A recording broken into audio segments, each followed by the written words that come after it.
My name is Nora Bellamy, and I'm 29 years old. 3 years ago, my sister told our parents I tried to seduce her fiancé at our family's lake house.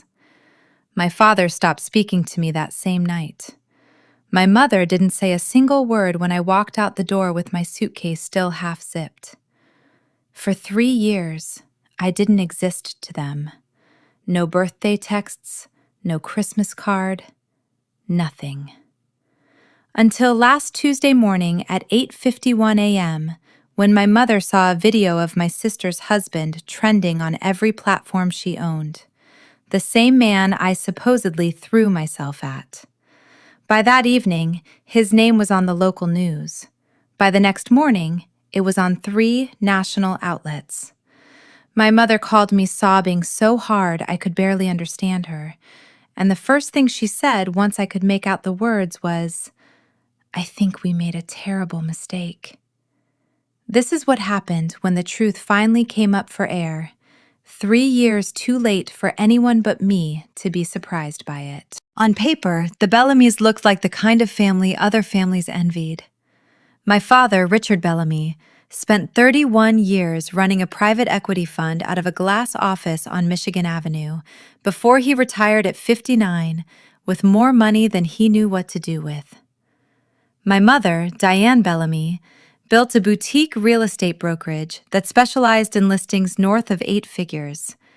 She liked to say she didn't sell houses, she sold a lifestyle. My sister Camille, 34, was a partner-track litigator at one of the largest firms in Chicago, the kind of woman who got quoted in trade publications and thanked in the acknowledgments section of law review articles. And then there was me. Nora, the practical one. The one who worked in fraud investigation at a mid-sized insurance carrier. The one my mother introduced at parties as, "My other daughter, she's in insurance," like the sentence needed an apology at the end of it. Every July, for as long as I could remember, we spent a week at the family property on Lake Geneva, Wisconsin, a 7-bedroom stone house my father had bought in 2009 when the market crashed and rich men went shopping. The summer, everything changed. My father had also rented the guest cottage next door for the week, so the whole extended crew could fit. Camille's law school friends, a handful of cousins, Camille's fiancé, Adrian Whitmore, and Adrian's younger brother. 14 people total. It was the kind of week that photographed beautifully and felt like nothing underneath. On the first night, my father pulled me into the mudroom off the kitchen. I remember the exact words because I'd heard some version of them my entire life. "Try to be a little more like your sister this week, Nora. Adrian's family is old Chicago. They're watching how we present ourselves." I didn't ask what he meant. I already knew. Camille had always been the one, the achiever, the daughter who made my parents glow at country club dinners and hospital gala tables. When she got into Yale Law in 2015, my parents threw a dinner for 22 people at a private room downtown. When I graduated from Northwestern with honors in 2017, my mother left my ceremony 40 minutes early because Camille had a moot court final that same afternoon. I counted once, out of nothing better to do on a slow Sunday. There were 16 framed photographs in the front hallway of our house in Winnetka. 12 of them featured Camille. 3 included me, and in one of those 3, I'd been cropped so tightly you could only see half my face. My mother had a phrase she liked to use whenever I mentioned my job. "Fraud work is respectable, Nora, but Camille is litigating cases that actually move the needle." I'd stopped competing for their attention sometime around my sophomore year of college. It's cheaper, emotionally, to stop playing a game you've already lost. But that week at the lake, some small, stupid part of me still wanted them to look at me and see something worth looking at. Adrian Whitmore was 36. He was the chief operating officer of a fintech company called Verikind Capital, a firm that had just closed a Series C round valuing it at $310 million. He'd gone to Dartmouth, then Wharton for his MBA. His family had lived on Chicago's North Shore since the 1970s, old money layered over older money, the kind of pedigree my mother repeated like a rosary. "This is exactly the match we prayed for, Camille," she said at least 5 times that week. Adrian was charming in the specific, professional way of men who've been trained to be charming. He remembered names, he asked good follow-up questions, he laughed at the right volume. But there was something underneath it that I'd noticed at their engagement dinner 8 months earlier. Something in the half-second delay before his smile reached his eyes, like he was running a calculation before he decided how warm to be. On the second night of the trip, he found me alone on the dock around 10:40 p.m. I was reading with a flashlight because the porch bulb had burned out. "Nora, can I talk to you about something? Privately?" I told him I was tired and going up. I should have stayed exactly where I was and let him say whatever he had to say in front of witnesses, because at 11:22 p.m. that same night, my phone buzzed with an email. Sender, Adrian Whitmore. Subject line, "I owe you an apology." I opened it. The first sentence read, "Nora, I'm sorry for how I acted earlier tonight. It was completely inappropriate and I put you in a position you didn't ask to be in. Can we talk tomorrow before—" And then it cut off mid-sentence. Either he deleted it from his end before it finished sending, or my connection dropped at exactly the wrong second. I heard Camille's voice down the hall calling his name. I archived the email without responding and went to sleep. I didn't know exactly what he meant by how I acted. I told myself it didn't matter. I just wanted the week to be over. I should have taken a screenshot the moment I read it. That single decision cost me 3 years of my life. The third night, we had a formal dinner on the terrace, 12 people, a long table strung with lights, 8 bottles of wine already open by the time the appetizers came out. I sat at seat number 9, near the end by the kitchen door, as far from the head of the table as the seating chart allowed. Camille and Adrian sat together at the top, and she kept resting her hand on his forearm and laughing a half beat too loud at every story he told, including one about a deal he'd closed in Denver the previous month that I'd already heard twice. My mother watched the two of them the way a person watches a painting they'd personally commissioned. I felt sick. Not from the wine, I'd had maybe a third of a glass, but from the performance of the whole evening, the sense that I was watching a play everyone else had rehearsed, and I was the only one who hadn't been handed a script. At 9:12 p.m., I told Camille I had a headache and needed to go lie down. She barely glanced up from Adrian. I should have said something more. I should have hugged her. Instead, I walked to my room, packed an overnight bag, and called an Uber to take me to a hotel in town, because I had already privately decided, days earlier, that I would rather pay for my own bed than spend one more night pretending we were a family that liked each other. The Uber picked me up at the estate's front gate at 9:31 p.m. I still have the receipt. The driver, a man named Desmond, asked if I was leaving the party early. "Long week," I told him. The drive to the Geneva Point Inn took 19 minutes, 6.1 miles. Drop-off time, 9:50 p.m. I checked in at 9:58 p.m. The desk clerk, a college kid named Priya, asked if I needed a hand with luggage. I had one bag. I took a shower and was asleep before 10:40 p.m. My phone was on silent. I didn't see anything until the next morning. 31 missed calls, every single one from family. At 1:03 a.m., someone started pounding on my hotel room door, hard enough that I thought there was a fire. I answered it in my pajamas, disoriented, my heart slamming. My father was standing in the hallway, his face the color of a bruise. "Get dressed. We need to talk. Now." I didn't argue. I got dressed and followed him out to his car, and we drove back to the lake house in complete silence. 19 minutes, every red light lasting a small eternity. When we walked into the great room, everyone was already gathered. Camille sat on the couch, crying into a tissue. Adrian sat beside her, staring at the floor with a carefully arranged expression of grief. My mother sat in an armchair, not looking at anyone. The other guests were gone. My father stood in front of me and said, "Camille told us what you tried to do to Adrian tonight." I looked at Camille. She wouldn't meet my eyes. I understood in that instant, before anyone said another word, that whatever story she'd told, my parents had already convicted me of it. Camille's story went like this. After I left the terrace around 9:15 p.m., she said she went looking for me around 10:50 p.m. because she was worried about my headache, and on her way down the guest hallway, she saw me standing outside Adrian's door.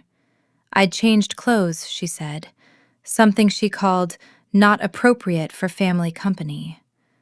I'd knocked, and when Adrian opened the door, I told him, "I just want 5 minutes alone with you." According to Camille, he tried gently to send me back to my room, and that's when I got upset and reached for his arm, tried to kiss him, and he had to physically step back. Camille said she arrived in time to see the end of it and pulled me away while I cried and apologized. Time of the alleged incident, 10:55 p.m. I stood in that great room and listened to my own sister narrate an event that had never happened, in a location I had not been in, at a time I could prove I was somewhere else entirely. I opened my mouth. My father held up a hand before I could get a word out. "I don't want to hear excuses, Nora." I pulled out my phone anyway and showed him the Uber confirmation. Pickup 9:31 p.m., drop-off 9:50 p.m., 6.1 miles from the estate. "I wasn't there," I said. "I physically could not have been there at 10:55. I was already checked into a hotel 19 minutes away. I can show you the front desk log." My father glanced at the screen for less than 2 seconds. "You could have come back," he said. "I didn't come back. Call the hotel. Check the cameras in the lobby." He didn't call anyone. My mother sat in that armchair and cried without looking at me. Adrian said nothing at all, the entire time, which I would later understand was its own kind of confession. Camille cried harder. The confrontation lasted 26 minutes, from 1:19 a.m. to 1:45 a.m.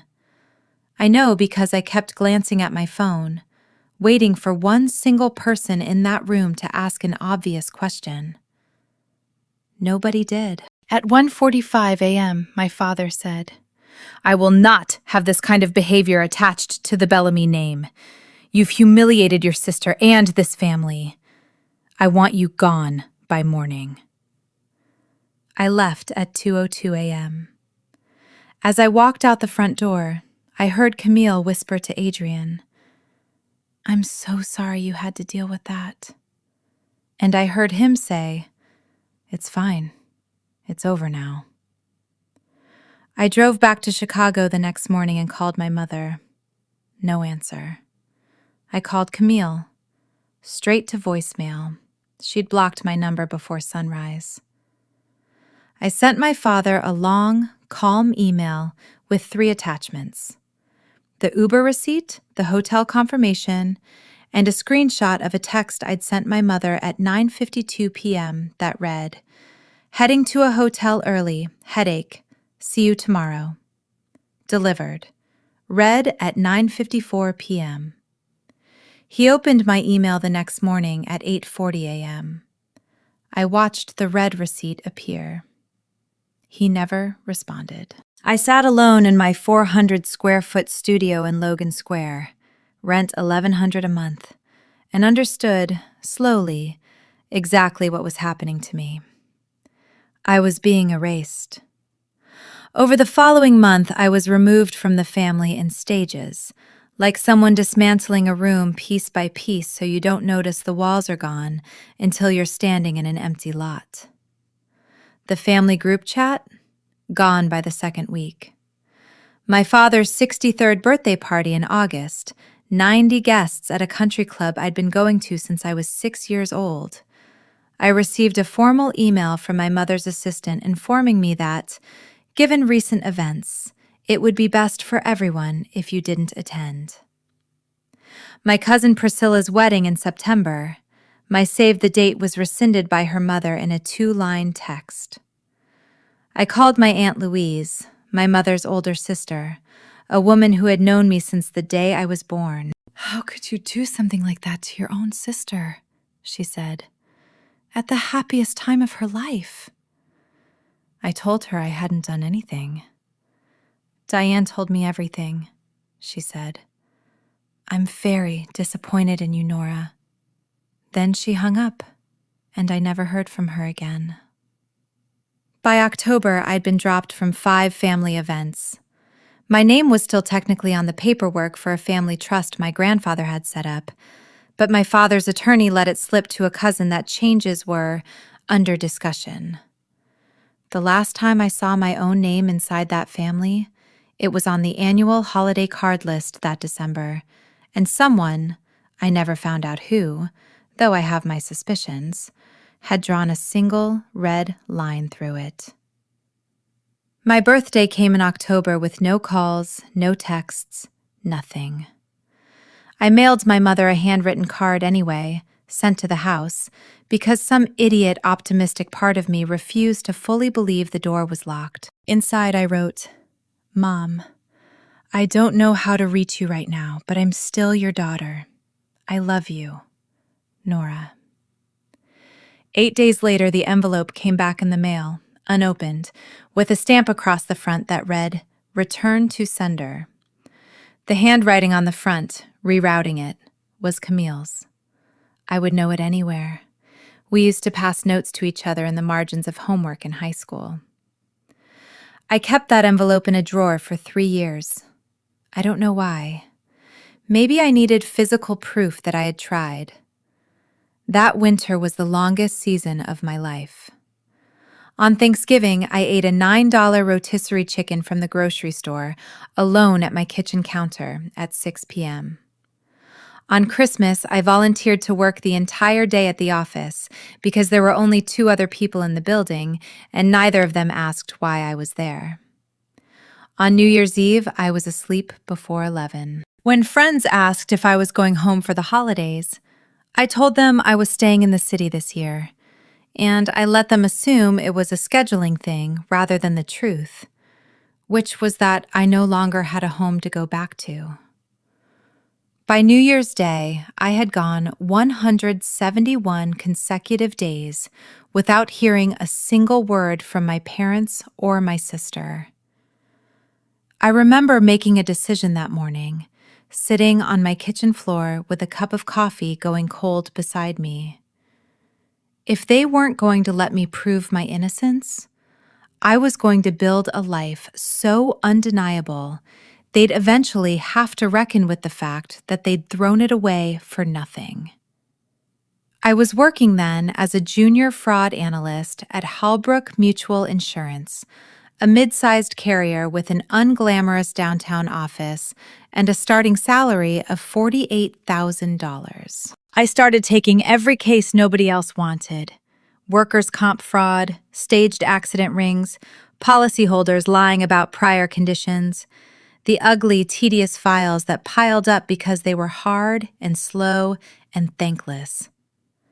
Between January and June, I closed 71 cases. The department average was 26. I worked 5 consecutive weekends in February and March. I finished an online certificate in forensic accounting at 2 in the morning most weeknights because that was the only time my brain would sit still long enough to focus. My supervisor, a sharp, no-nonsense woman named Patricia Alvarez, called me into her office that June. I assumed I was getting a talking to about burnout. Instead, she slid a folder across her desk. A promotion to senior fraud analyst. "You've more than earned this," she said. New salary, $63,000. A new office on the 9th floor with an actual window that looked out over the river. My coworkers took me out for drinks that night. I texted my mother from the bar. "Got promoted today. Senior analyst now. Thought you'd want to know." Delivered. Read at 2:14 p.m. the next day. No reply. I finished my one drink alone and toasted myself quietly in the mirror behind the bar. That fall, the department's chief compliance officer, a woman named Marguerite Chen, took an interest in me. She was 56, 32 years into a career built on catching liars, and she never once asked why a 26-year-old was working like she had something to outrun. She just taught. Every Friday at 4 p.m., we sat in her office for 45 minutes while she walked me through forensic document analysis, interview technique, how to build a case so airtight that nobody could talk their way out of it. Her mantra, repeated so often I started dreaming it. "Let the paper trail talk, Nora. Good investigators don't get angry. They get evidence. Anger clouds judgment. Evidence ends arguments." One Friday, she looked up from a file and asked, apropos of nothing, "Who are you building all this armor for?" I didn't answer her. I think she already knew. By early the following year, my life looked, from the outside, entirely normal.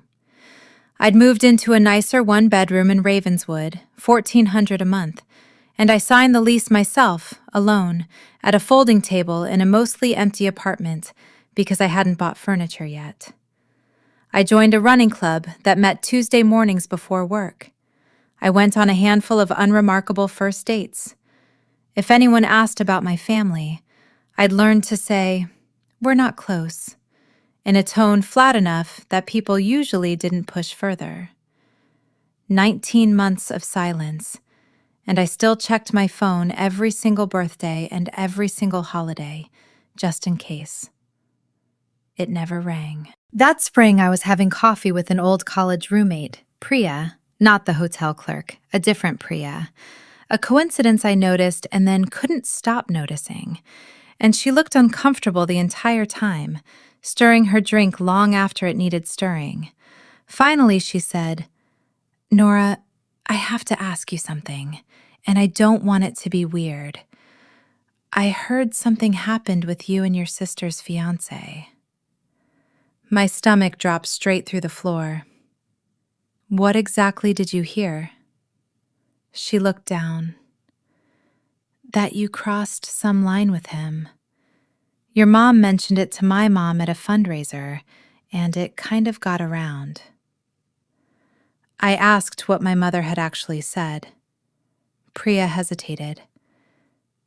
"That you have trouble respecting boundaries, and that they had to protect Camille." I went home that night and did something I should have done a year earlier. I actually looked at my social media instead of just scrolling past it. 22 mutual connections had quietly unfollowed me over the previous 12 months.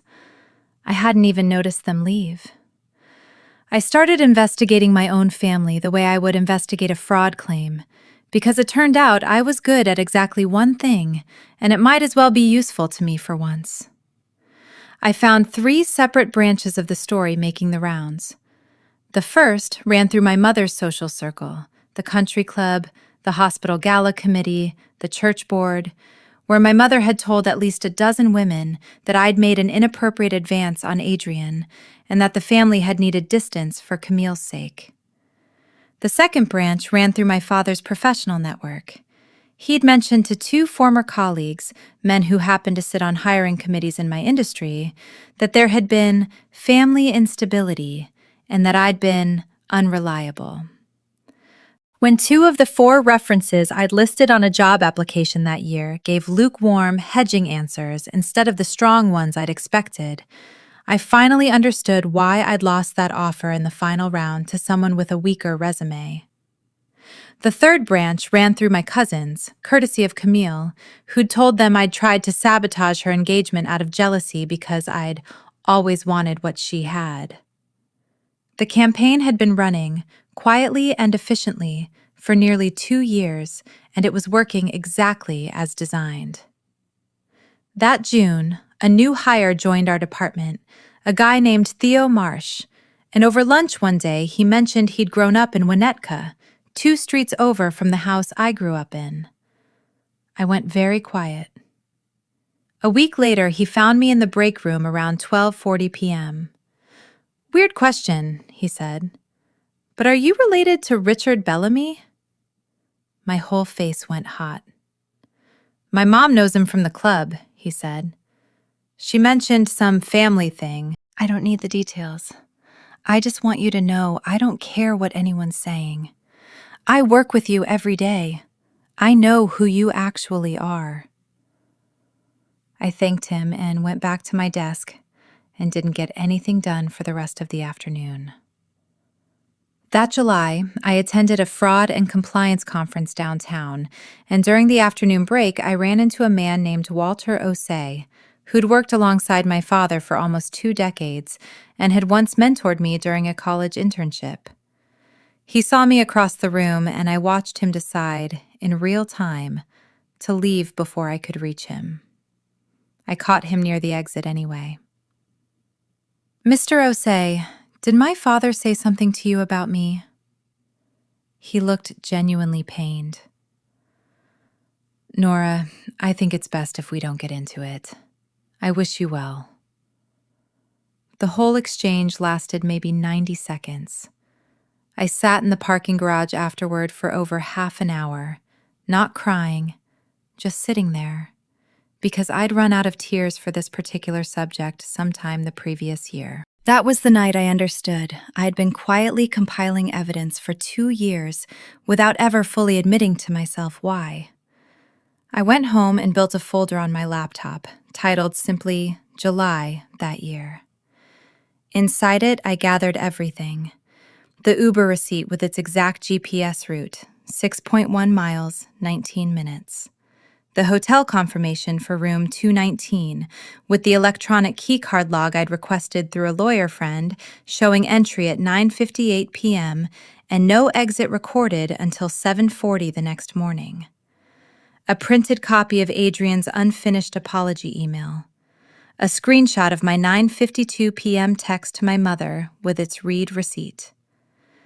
I saved the folder in 3 separate places and told myself I had no intention of ever using it. That was a lie I told myself for 2 more years. I mentioned a piece of it to Marguerite once, carefully, without the family context. "If you had proof someone lied about you and nobody would even look at it," I asked her, "what would you do?" She thought about it for a long moment. "Evidence is only powerful when the audience is ready to see it," she said. "Too early and people dismiss it. Too late and they've moved on. Timing is everything." I asked, what happens if the audience is never ready?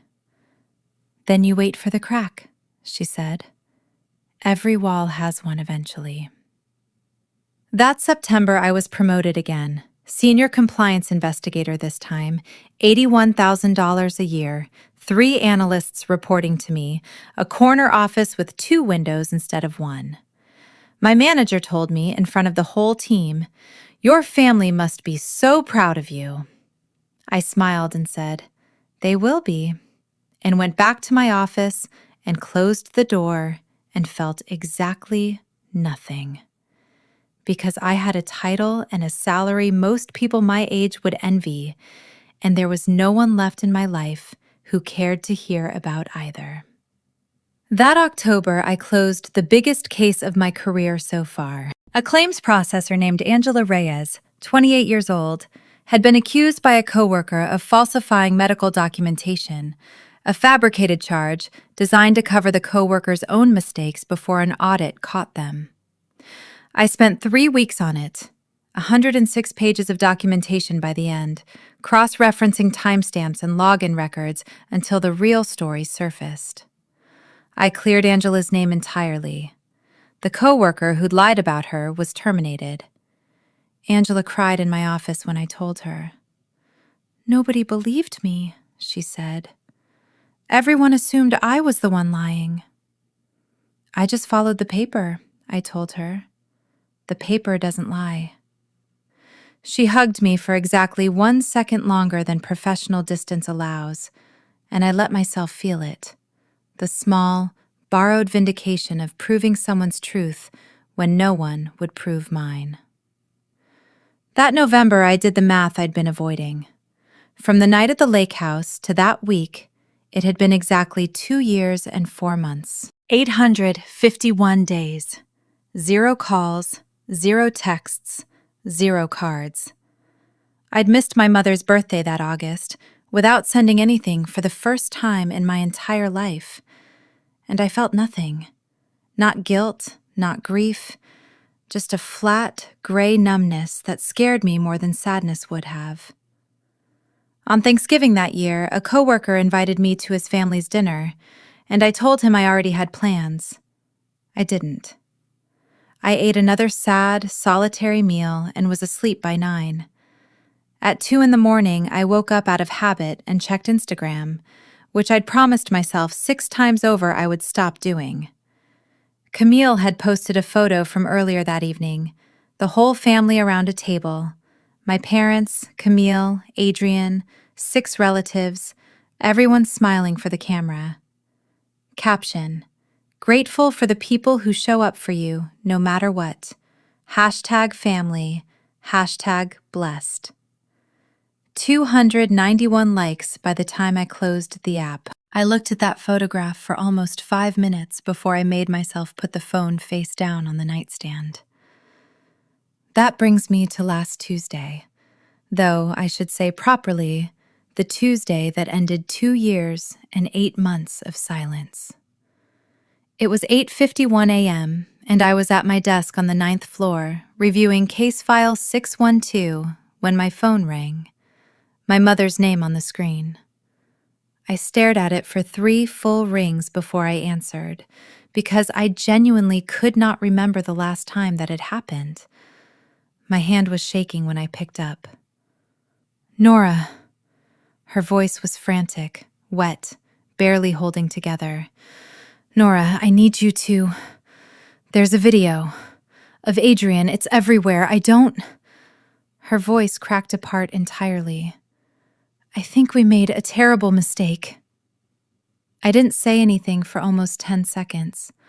I just held the phone against my ear and let the silence sit there, because I had been waiting 2 years and 8 months to ask the question that came out of my mouth next. "What video, Mom?" She sent me a link by text at 8:54 a.m. I clicked it standing at my desk. It was a video posted to TikTok the previous night at 10:38 p.m. by an account called @realnaomi_r. 41 seconds long, filmed low and slightly shaky, clearly recorded from a phone tucked into a bag on a desk. You could hear everything clearly, even though you could barely see anything. Adrian's voice, unmistakable. "Naomi, you know I can put your name in for the promotion, but I need to feel like you're actually invested in this team. Maybe we talk about it over drinks, just the 2 of us." A young woman's voice, tight and careful. "I'm not comfortable with that, Mr. Whitmore." A shifting sound, like someone stepping closer. "I think you're misreading the situation. I'm trying to help you." Then her voice again, sharper. "Please don't touch my arm." The video cut to a caption typed over a black screen. "When your boss thinks mentorship means something else." This isn't the first time. I have receipts. #MeToo. #corporate abuse. #Verikind. At 8:51 a.m., when my mother called, the video had 1.4 million views. By 6 that evening, it had climbed past 5 million. I watched it 3 separate times that morning, And each time I heard his voice, I thought about the way he'd sat, completely silent, in that great room 3 summers earlier, letting my sister burn my life down in front of him while he stared at the floor and said nothing at all. By 10:20 a.m., Adrian Whitmore was trending nationally, first on TikTok, then on Twitter within the hour. By 1:05 p.m., the Chicago Tribune had a piece up online. Verikind Capital executive accused of harassment in viral video. At 3:40 p.m., Verikind issued a statement. The company took the allegations extremely seriously and had placed Whitmore on immediate administrative leave pending a full internal investigation. Between 6 and 9 that evening, 3 more women came forward publicly. Bianca Farrow, 25, a former intern; Kelsey Nakamura, 24, a junior analyst; Renata Solis, 23, a marketing coordinator.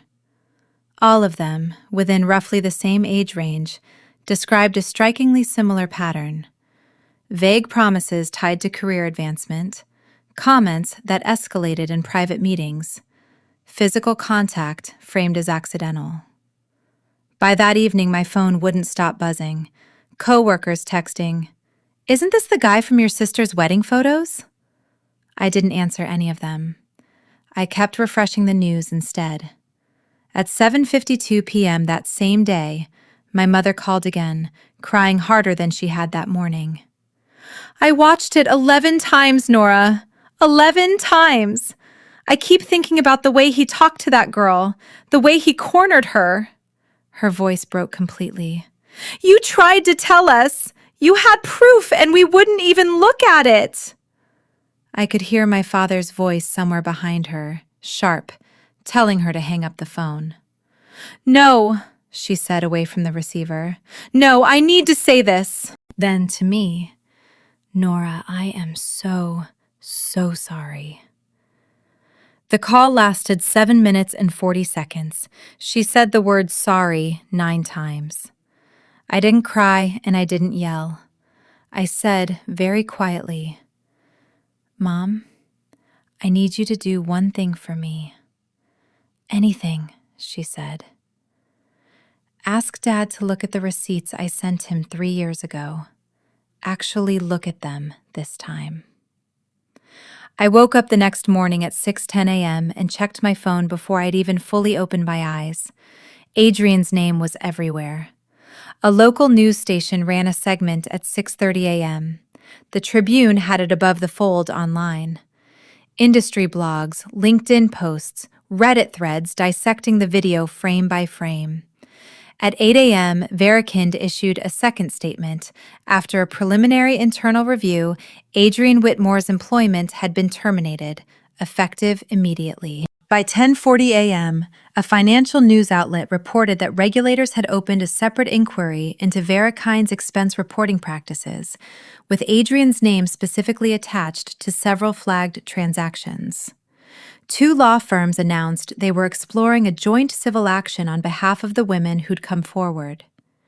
I sat at my desk scrolling through all of it, feeling strangely disconnected from my own life, like I was watching a documentary about someone I used to know. By 11 that morning, I had 18 missed calls, reporters who'd somehow gotten my number, half-forgotten acquaintances, even my Aunt Louise, who hadn't spoken to me in over 2 years. Everyone wanted to know the same thing. "Did you know about this?" I didn't answer any of them, because the real question none of them were brave enough to ask was, why didn't you believe her 3 years ago? At 2:47 a.m., 2 nights later, my doorbell rang, over and over, frantic and continuous, and I woke up genuinely afraid something had happened. I checked the peephole. My mother was standing in the hallway of my building in a coat thrown over pajamas, no makeup, her hair pulled back in a way that told me she hadn't planned this at all. "I left," she said the second I opened the door. I couldn't stay in that house. I just got in the car.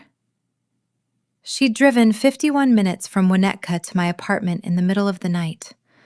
I stood there for a long moment, part of me wanting to close the door on her the way she'd closed every door on me for the last 2 years and 8 months. The other part, the part that still remembered what it felt like to be her daughter before all of this, stepped aside and let her in. We sat at my small kitchen table at 3:10 a.m. I made tea neither of us drank. She told me the whole story in pieces. She'd seen the video the previous morning, forwarded to her by a friend from the hospital board with the caption, "Isn't this Camille's husband?" She'd watched it alone in her bedroom, watched it again, recognized his voice, his posture, the particular way he tilted his head when he thought he was being reasonable. She couldn't sleep. The next morning she'd tried to show my father. He wouldn't watch it at first. "It's probably out of context," he told her. She said she screamed at him to watch the whole thing, start to finish, and he finally did. And when it ended, he went completely silent. "What if Nora was telling the truth?" she'd asked him. "Don't start this," he'd said. She looked at me across my own kitchen table, tears running steadily down her face. I made him watch it twice, and after the second time I asked him, "Does that look like an innocent man to you?" He grabbed his keys and tried to walk past me, and I grabbed his arm and I would not let go. I told him we destroyed our own daughter for nothing. And he pulled away from me so hard, I heard something in my shoulder pop, and I still didn't let go until he physically shoved past me and left the house. She pulled back her sleeve. There was a deep bruise blooming along her forearm, not from him grabbing her, from her own grip, holding on. "I held on because I needed him to feel something," she said, "even if it was just pain." I finally asked the question I'd been carrying for almost 3 years. "Did you actually believe Camille that night? Really believe her?" My mother was quiet for a long time. "I wanted to," she finally said, "because believing her meant our family was still what I'd built it to look like. Believing you meant admitting I'd raised a daughter capable of lying that completely, and I couldn't face that. I chose comfort over the truth, Nora, and I don't think I'll ever forgive myself for it." I wanted to scream at her that it shouldn't have taken a viral video and a law enforcement investigation for her to believe her own daughter. Instead, I just asked where my father had gone. She didn't answer. She didn't have to. Over the following week, the story kept climbing. The Tribune ran a 3-part investigative series titled "A Pattern, Not an Incident," detailing accounts from 7 different women describing years of similar behavior from Adrian across 2 previous jobs. A national morning show booked 2 of the women for an on-camera interview. Verikin's stock dropped nearly 9% in a single trading session. Someone leaked Adrian's HR file to a reporter. It turned out there had been 2 prior internal complaints against him, both quietly closed as miscommunication. Both women gone from the company within 6 months of filing. On the 4th day, a law firm representing 5 plaintiffs, Naomi Ruiz, Bianca Ferro, Kelsey Nakamura, Renata Solis, and one filing anonymously, announced a civil suit against Adrian and Verikin jointly, alleging harassment, hostile work environment, and retaliation, seeking damages north of $2 million combined. They held a press conference that afternoon. I watched the live stream from my office with the door closed. Naomi spoke last, and her voice shook the entire time. "I stayed quiet for almost a year because I was terrified nobody would believe me over him," she said. "I realized staying quiet only protected him. It never protected me." Something in my chest cracked open watching her say it. Some old, familiar ache I recognized instantly. That night, I got a text from a number I didn't recognize. "This is Renata Solis, one of the plaintiffs. Someone mentioned you tried to warn your family about him years before any of us worked with him. I'm sorry nobody listened to you either." I stared at that message for a long time before I saved it in a folder alongside everything else I'd never planned to use. 2 nights later, at 11:16 p.m., my phone buzzed with a voicemail from a number I hadn't seen in almost 3 years. Camille. My hand was actually shaking as I pressed play. Her voice was cold, clipped, entirely without apology. "Nora, I don't know what you think you've accomplished by staying quiet this whole time, but what's happening with Adrian right now has absolutely nothing to do with what happened between you two at the lake house. You still crossed a line that night, and I need you to not make this worse for our family with everyone suddenly trying to rewrite what happened." The message ran 1 minute, 31 seconds. No apology, no acknowledgement, just, "You still crossed a line," over and over in my head for the rest of that night. I saved that voicemail too, because it told me everything I needed to know. Camille hadn't changed 1 degree. She'd simply lost control of the story. 10 days after the video first surfaced, the county prosecutor's office announced it was opening a formal criminal investigation into Adrian, separate from the civil suit, with potential charges ranging from harassment to falsification of business records tied to the earlier regulatory inquiry. If convicted on the more serious counts, he was facing real prison time. Adrian hired a crisis communications firm and a defense attorney billing $900 an hour and put out a public statement denying these baseless and coordinated allegations, promising to clear his name. The same day, someone forwarded me a screenshot from a group chat of Camille's closest friends, women who'd stood beside her at her own wedding. One message read, "Do you think she actually knew?" Another, "She had to have known." They were together for almost 2 years. Then silence in the thread after that. The kind of silence that speaks louder than any reply would have. By the following week, Camille's whole social circle had begun quietly pulling away. No public statements, just a slow accumulation of absence, unfollows, canceled brunches, a wedding invitation she'd apparently been asked to sit out.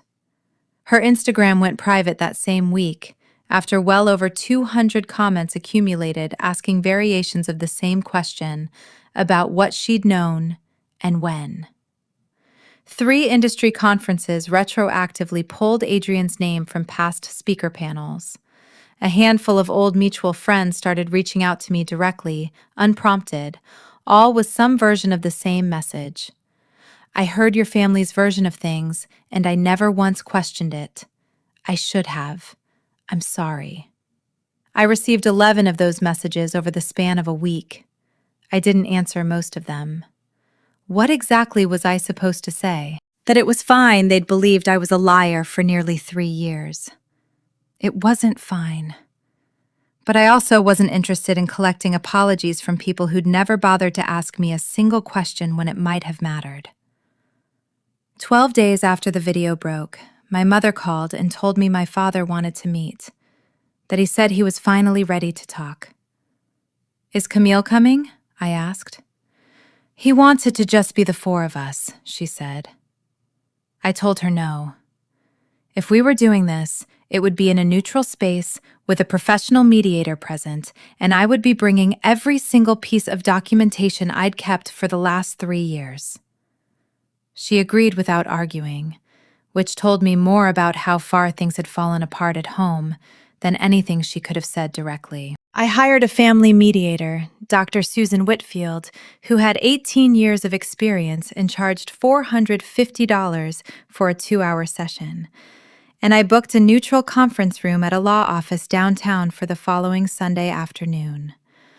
I spent the 5 days beforehand printing every document, arranging it chronologically, building a clean, one-page timeline to hand out at the top, 26 pages total by the time I finished.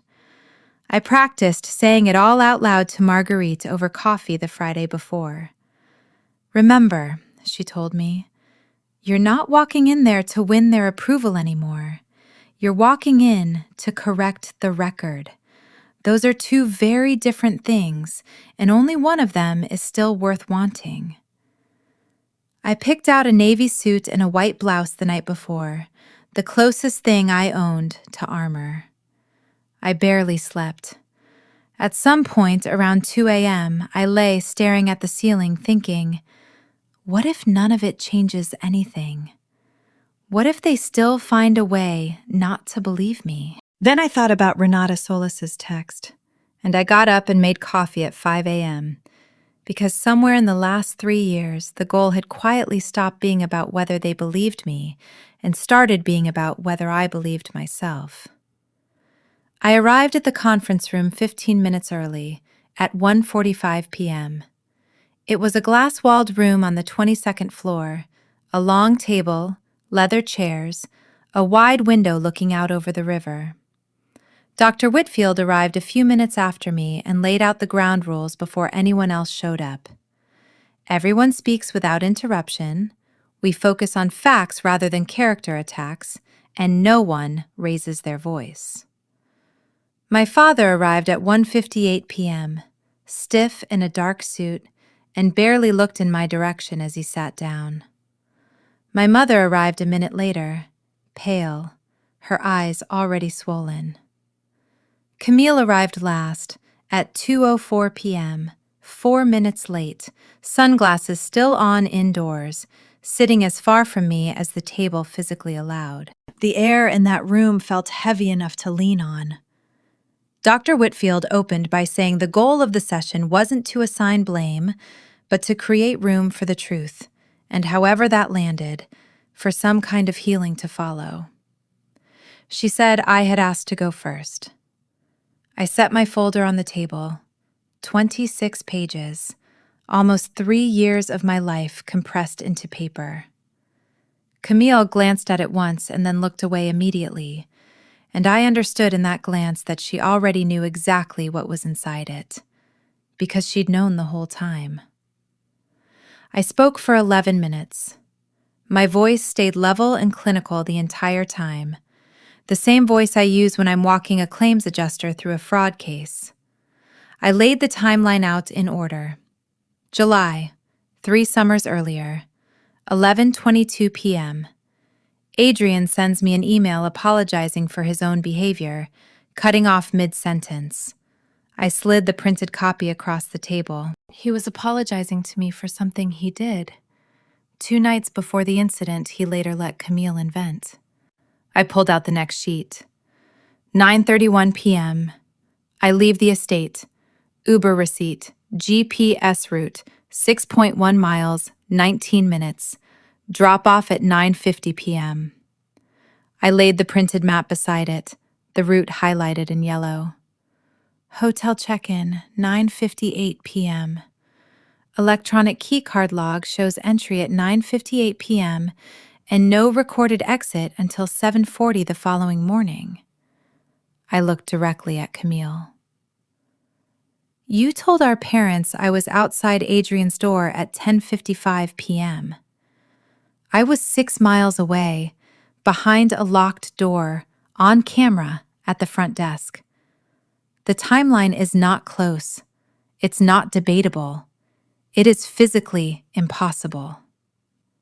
I placed the final document on the table. The text to our mother, sent 9:52 p.m. from inside the Uber, read receipt at 9:54 p.m. I slid the whole folder across to my father. I gave you this exact evidence 3 years ago, within 4 days of that night. You chose not to look at it then. I need to understand why. I let the silence sit for a beat. I'm not here for an apology today. I'm here because I need you to actually look at this paper and tell me what it would have taken to change your mind, because apparently the truth wasn't enough." My father picked up the folder, flipped through the first few pages without reading any of them closely, and set it back down. "Nora, I understand you're upset, but your sister was extremely convincing that night. She was in tears. Adrian backed up everything she said. We had no reason at the time to doubt either of them." "You had proof," I said. "You had actual documentation. What you didn't have was any willingness to question the daughter you'd already decided was incapable of lying." His jaw tightened visibly. "That's not fair." "Fair," I repeated. "You erased me for almost 3 years. You let people believe I was unstable. You quietly damaged my career through your own colleagues. And you want to talk to me about fair?" "You have to understand," he said, his voice rising slightly before he caught it. "Camille was hysterical that night. She seemed absolutely certain. And Adrian, he was her fiancé. Why would he lie to us?" "Because he's a predator," I said. "And you chose to believe a predator over your own daughter, because believing me meant admitting your favorite child could lie." My mother put a hand on his arm. He pulled it away. My mother started crying harder, quieter this time, and said, "I'm so sorry, Nora. You're right. I chose the easier story because it let me believe I hadn't failed as a mother. I see it clearly now. I saw it the second I watched that video. Adrian is exactly who you always tried to warn us he was, and we threw you away for telling the truth." "Diane, that's enough," my father said sharply. "No, Richard," she said, and it was the first time in my entire life I had heard my mother contradict him in front of another human being. "We were wrong. Just say it. We were wrong." She turned to me. "Every night, for years, I told myself we did the right thing. And we didn't. We abandoned you. And I don't know if there's any way to actually fix that now." 16 minutes into the session, my mother's breakdown was real, visibly real, the kind you cannot fake even if you tried. My father attempted to quiet her twice, and she refused both times. Then Camille spoke, and what came out of her mouth made the temperature in the room drop several degrees. She leaned forward, sunglasses finally off, her voice flat and cold. "I don't actually care about your little folder, Nora. Adrian told me you came on to him. And even if your timeline is technically off by an hour, that doesn't erase what I believe I saw with my own eyes." "You didn't see anything," I said, "because I wasn't there." "You've been jealous of me your entire life," she said. "And now you're using this whole scandal to reinvent yourself as some kind of victim. You're not. You tried to wreck my engagement 3 years ago, and it didn't work. And I am not going to sit here and let you rewrite what happened just because Adrian turned out to be—" She stopped herself.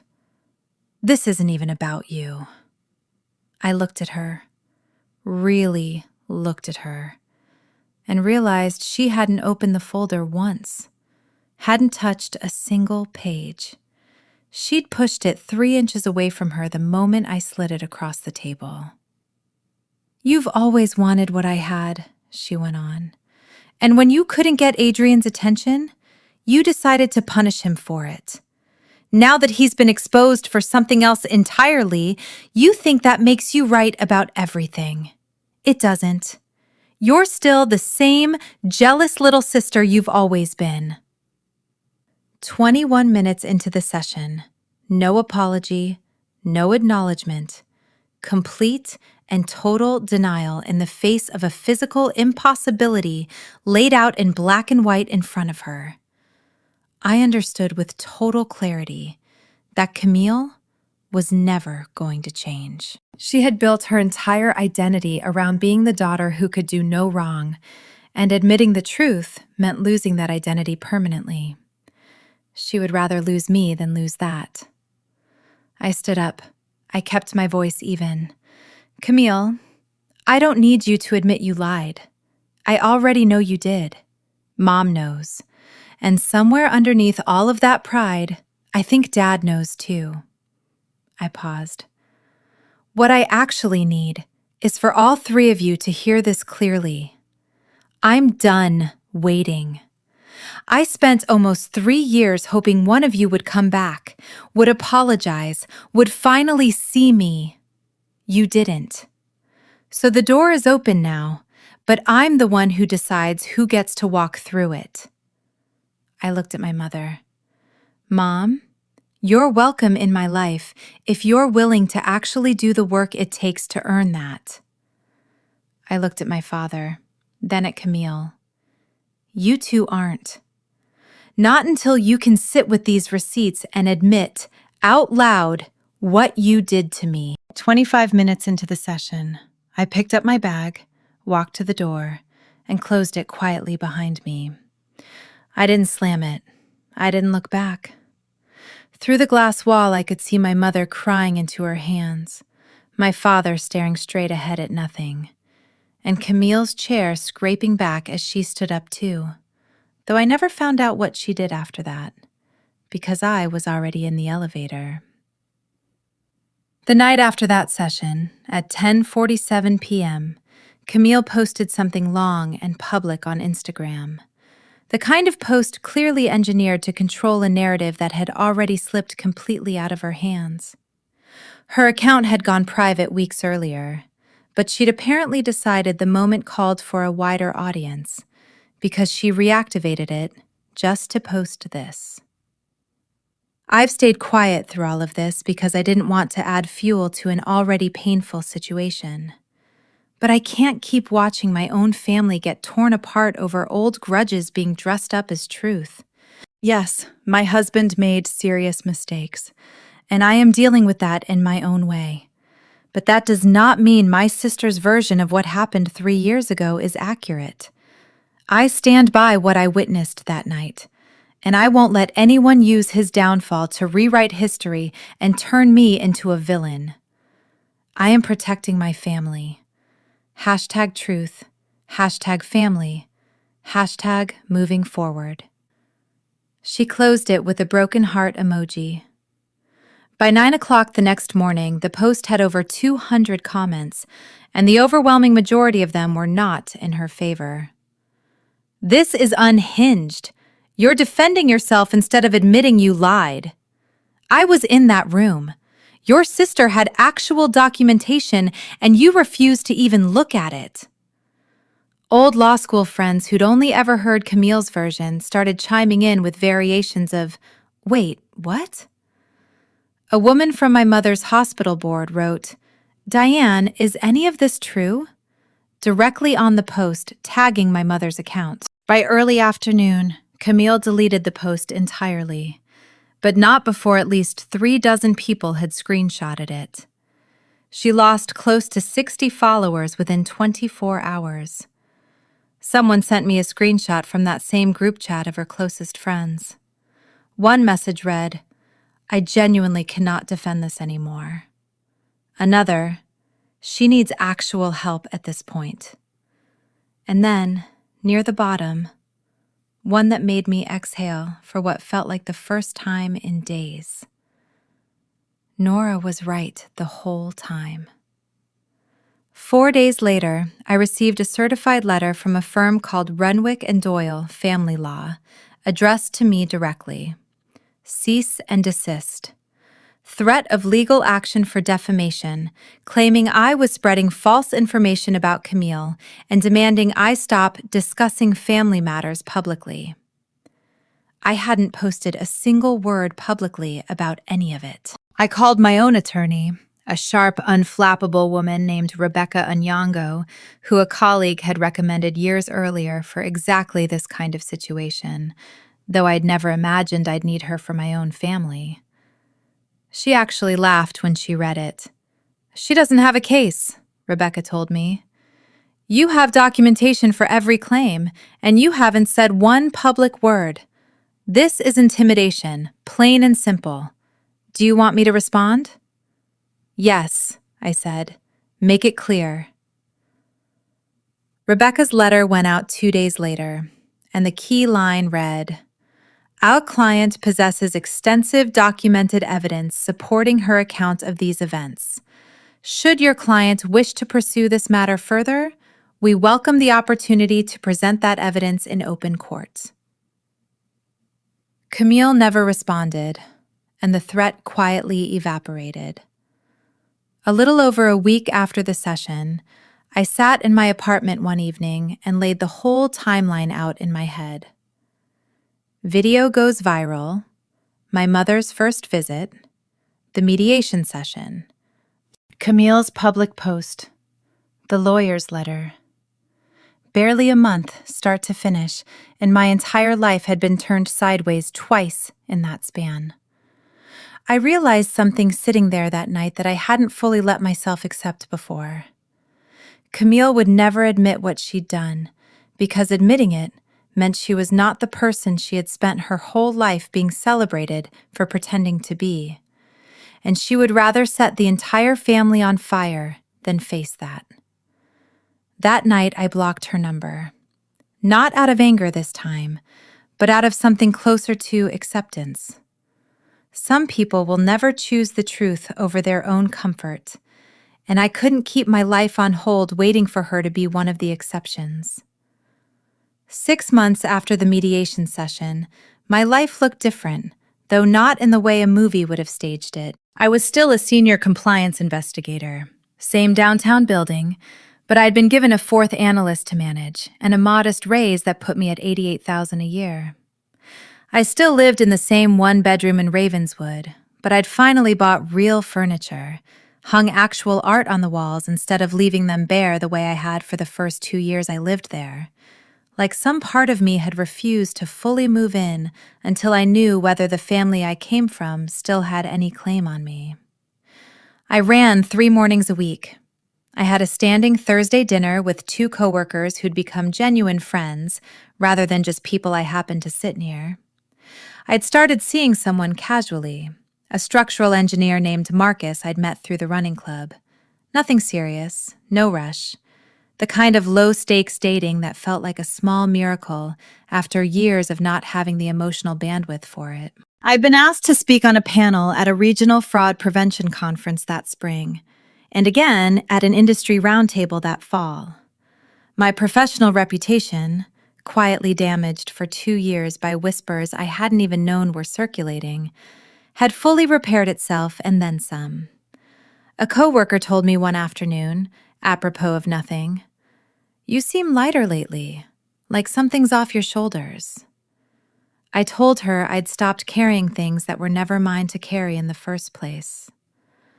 But every other Saturday at 10 in the morning, I did something I genuinely never expected to do again in my life. I met my mother for coffee. It had started the Saturday after the mediation session, tentative and awkward, and it had continued nearly every 2 weeks since.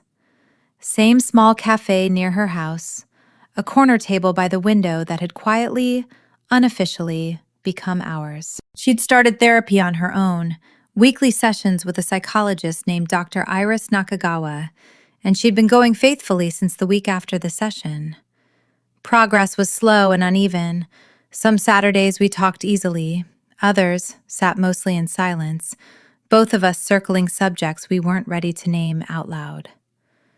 We didn't talk about my father unless she brought him up first, which she rarely did. We didn't talk about Camille unless I asked directly. Mostly we talked about my work, my new apartment, small updates about Marcus that made her smile in a way I hadn't seen from her in years. She listened in a way she genuinely never had when I was growing up. She showed up every single time, which, after everything, felt like the most radical thing she could possibly do. One Saturday in early spring, she told me, staring into her coffee rather than at me, "I know I can't get those years back, Nora. I just hope, eventually, I can earn some new ones instead." A few weeks after that, she brought a small cardboard box to the cafe and slid it across the table without much explanation. "I've been holding on to this," she said. "I think it's time I gave it back to you." Inside was every card and letter I'd ever sent her that had come back unopened, photographs from my childhood I hadn't seen in a decade, my hospital bracelet from the day I was born, report cards going back to elementary school, and a crayon drawing I must have made around age 7. 4 stick figures holding hands under a lopsided sun, titled in careful, wobbly letters, "My Family." My mother's voice shook as she watched me go through it. "I couldn't bring myself to throw any of it away," she said, "even when your father wanted me to clear it out. I kept it because you were still my daughter, no matter what story we told ourselves. I packed it away because I couldn't look at it without feeling ashamed of myself. But you deserve to have it back. It's yours." I didn't say anything for a long time. I just sat there, holding that box, and for the first time in almost 4 years, I felt something close to having a mother again. My father sent exactly 1 email that spring, subject line, "I would like to talk." I responded with a single sentence, "Not until you can actually admit what you did, without qualifying it, without blaming her hysteria or his convincing performance. An admission, not an explanation." He never replied. I found, somewhat to my own surprise, that I was at peace with his silence. He had spent his entire life choosing pride over almost everything else, and I no longer needed him to choose differently in order to feel whole. I heard updates about Camille only secondhand, through my mother, delivered gently and without commentary. She and Adrian separated that spring. The divorce filing went in that summer. Adrian's criminal trial was scheduled for the following autumn, the civil suit still working its way through discovery. Camille moved back into our parents' house for a while, which my mother mentioned once, quietly, without asking me to feel anything about it one way or another. I didn't feel vindicated when I heard it, and I didn't feel angry either. I felt strangely neutral, the way you feel about weather in a city you no longer live in. That was her life now, not mine. I'd been in therapy myself since shortly after the video first broke. Bi-weekly sessions with a calm, unhurried psychologist named Dr. Alan Ferris. He said something to me early on that I kept coming back to for months afterward. Closure doesn't require an apology, Nora. Closure is the decision that you're finished waiting for one. I stopped checking Camille's social media the moment I blocked her number, and I noticed, gradually, that I'd also stopped asking my mother about my father, because the door between us was technically open now, but I was the one who got to decide who actually walked through it, and when. There's a particular memory from childhood I found myself returning to a lot that year, one I hadn't thought about in a long time until all of this forced me to go back and take inventory of every small proof I'd collected over the decades without realizing that's what I was doing. I was 11, and I'd spent 4 months training for the regional swim championship in the 200-meter freestyle, getting up at 5:30 every morning before school so my father could drive me to practice on his way downtown. I finished 3rd out of 31 swimmers, a personal best by nearly 4 seconds, and I remember scanning the bleachers the second I came up out of the water, chlorine burning my eyes, looking for my parents' faces. They weren't there. They'd left at the start of the second heat, 40 minutes earlier, because Camille had a debate tournament across town that afternoon, and my mother wanted to catch the second half of her final round. My father picked me up from the pool himself, an hour later than everyone else, and the first thing he said when I got in the car, still in my damp swimsuit under a towel, was, "How'd your sister do?" I told him I didn't know. He didn't ask about my race at all. Not that day, not the next day, not ever. I quit the swim team the following season and told everyone it was because I wanted more time to focus on academics. Nobody in my family ever asked why. I thought about that memory a lot during the months after the mediation session, mostly because it helped me understand something I hadn't been able to name before. My father had never actually needed evidence against me that night at the lake house. He'd been building his verdict against me for 20 years, one small omission at a time, long before Camille ever said a single word about Adrian. The lies she told him didn't create his willingness to believe the worst of me. It simply gave that willingness somewhere to land. That same fall, a case landed on my desk that felt almost too on the nose to be real. A junior claims adjuster named Priya Deshmukh, not the college roommate, not the hotel clerk, a third Priya entirely, which by that point I'd started treating as some kind of running cosmic joke, had been accused by a senior colleague of falsifying inspection reports on a series of commercial property claims. The senior colleague was well-liked, well-connected, had been with the company for 11 years. Priya was 26, quiet, knew enough that almost nobody in the office had bothered forming an opinion of her yet either way. On paper, it looked bad for her. Her digital signature appeared on 3 reports that contained numbers that didn't match the underlying photographs. I pulled the metadata anyway, because that's what Marguerite had trained me to do even when a case looked closed before it opened. The edit timestamps on all 3 reports traced back to a shared login the senior colleague had used from his own laptop, on evenings when Priya's badge records showed she'd already left the building for the day. It took me 11 days to build a case airtight enough that HR couldn't argue with it. The senior colleague was terminated. Priya kept her job and got a formal written apology from leadership, along with back pay for the 2 weeks she'd spent on unpaid suspension while the investigation was open.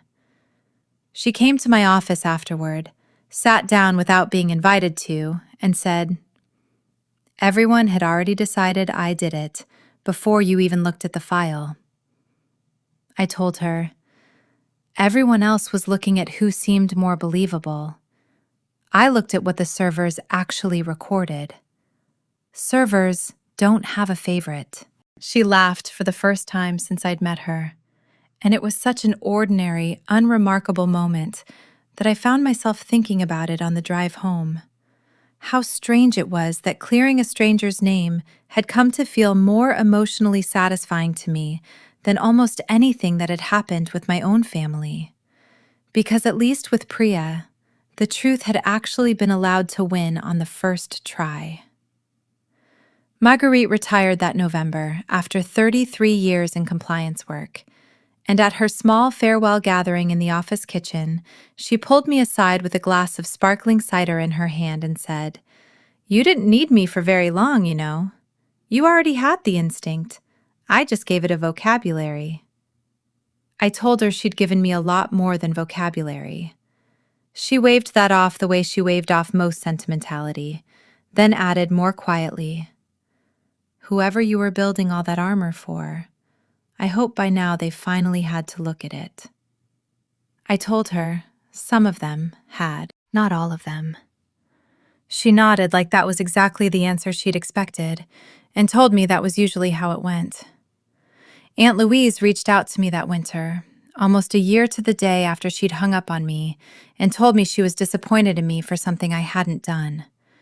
She called instead of texting, which felt deliberate, like she wanted me to hear the effort in her voice rather than read it off a screen. "I owe you an apology I should have given you a long time ago," she said. I believed my sister without asking you a single question, and I've had a lot of time to sit with how easy that was for me and how hard it must have been for you. I asked her what had changed her mind, since the video alone hadn't seemed to move her the way it moved my mother. She was quiet for a second. Diane told me everything, eventually. The Uber receipt, the hotel log, all of it. I asked her why none of us ever saw any of that at the time, and she didn't have a good answer. And neither do I. I told her I appreciated the call.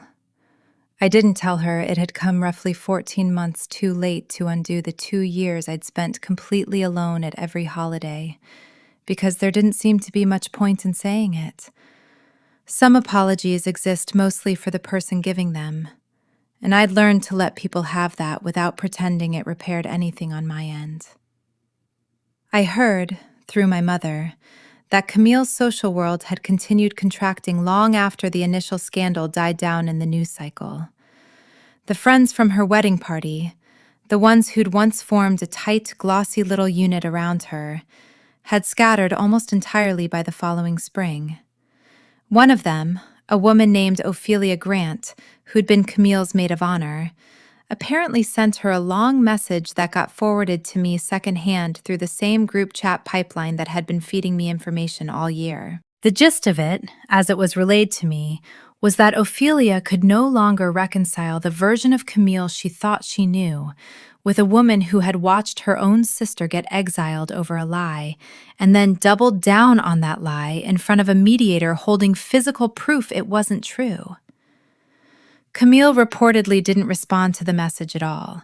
She simply stopped replying to Ophelia altogether, the same way she'd stopped replying to me 3 years earlier, which struck me as almost darkly funny in a way I didn't examine too closely.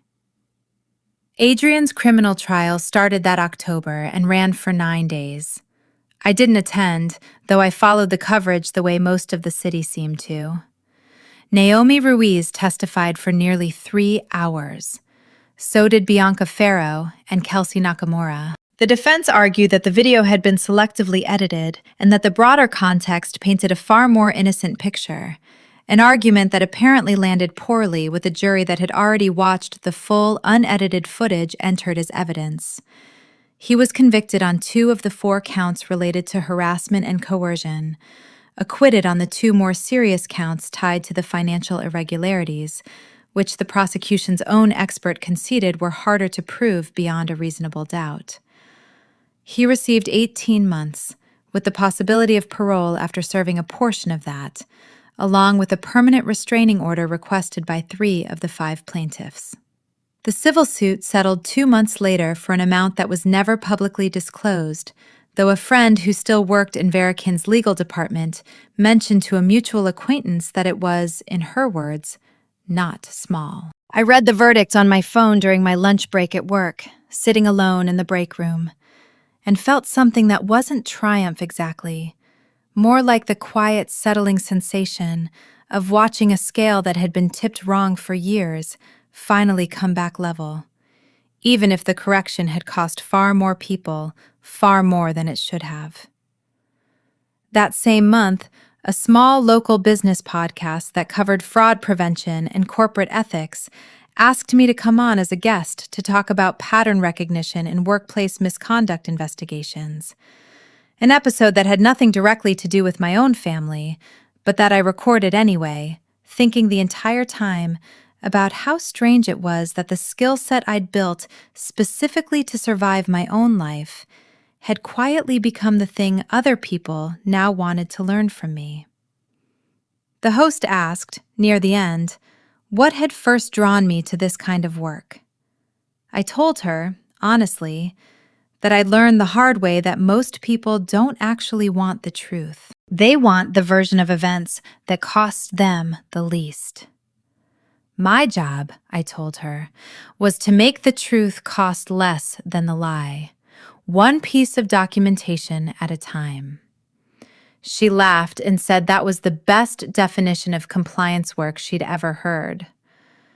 I didn't tell her where I'd actually learned it. Marcus and I had been seeing each other for close to 8 months by then, long enough that casual had quietly stopped being an accurate word for it, though neither of us had said so out loud yet. He was steady in a way I hadn't experienced much in my adult life. Unbothered by silences, the kind of person who asked a question and then actually waited through the pause instead of filling it for you. I told him the whole story one night that winter, all of it, start to finish, sitting on my couch with a glass of wine going warm in my hand while I talked for almost 2 hours straight. He didn't interrupt once. When I finished, he was quiet for a moment and then said, "I keep trying to figure out which part makes me angriest, and I can't land on just one." I told him that was roughly how it felt from the inside, too. He asked if I ever thought about going back to the lake house, and I told him I hadn't been back since that night 3 summers earlier, and that I genuinely didn't know if I ever would. I ended up going back anyway, the following June, though not to the house itself. I drove up on a Saturday by myself, told Marcus I needed to do this part alone, and he didn't argue with me about it. I parked near the public marina in the small town outside the estate, walked along the same stretch of lakefront I used to walk during those long, performative family weeks, and sat on a bench facing the water for almost an hour. I didn't drive past the actual property. I didn't need to see it. I just needed to stand somewhere near it as a version of myself who wasn't afraid of it anymore, who could look at that lake and think about the water instead of the night everything in my life came apart on its shore. A family with small kids was fishing off the end of the dock nearby, and I watched them for a while. The ordinary, unremarkable happiness of people who had no idea anything significant had ever happened in this particular stretch of water for anyone. It was strangely comforting. The lake didn't remember what happened to me here. Only I did, and I got to decide how much longer I let it hold that weight. On the drive home, I called my mother, mostly to have something normal to talk about, and mentioned, almost as an afterthought, that I'd been up near the lake that day. She went quiet on the other end of the line. "Did you go to the house?" she asked. I told her no, just the town, just the water. She was quiet again, and then she said, "Your father asked about you last week." Not directly. He asked me how you were doing, and I told him he could ask you himself if he actually wanted to know, and he didn't say anything after that. I told her I appreciated her telling me, and that I wasn't going to hold my breath waiting for it to become more than that. "I know," she said. "I'm not asking you to. I just didn't want to keep information from you the way we used to keep everything from each other." That sentence, more than almost anything else she'd said to me in the past year, felt like actual progress. The kind that isn't dramatic enough to make a good story, but matters more than the dramatic parts ever do. My father did try one more time, in August. A phone call instead of an email this time, which felt like it was supposed to signal something. I let it go to voicemail. His message was 34 seconds long. "Nora, it's your father. I've been thinking about some of what was said in that meeting, and I'd like the chance to talk it through, just the two of us, whenever you have time. No admission anywhere in it, just some of what was said, phrased like a mild disagreement over dinner rather than 3 years of deliberate cruelty." I didn't call him back. I didn't need to explain to anyone, including myself, why a vague willingness to talk it through wasn't the same thing as an apology. I had spent an entire career teaching other people the difference between an admission and an explanation. I wasn't going to lower my own standard for the one person who most needed to meet it. After Marguerite retired, I started something she'd never gotten around to setting up herself, an informal mentorship track for the newer analysts in our department, mostly women in their first few years out of school, who reminded me, uncomfortably often, of exactly who I'd been at 26. Talented, underestimated, and quietly convinced that working twice as hard as everyone else was the only currency that might eventually buy them some respect. I met with 4 of them every other Friday, the same slot Marguerite used to hold for me, and I taught them the same principles she'd taught me, though I added a few of my own along the way. Don't build your case to convince someone who's already decided against you, I told them once.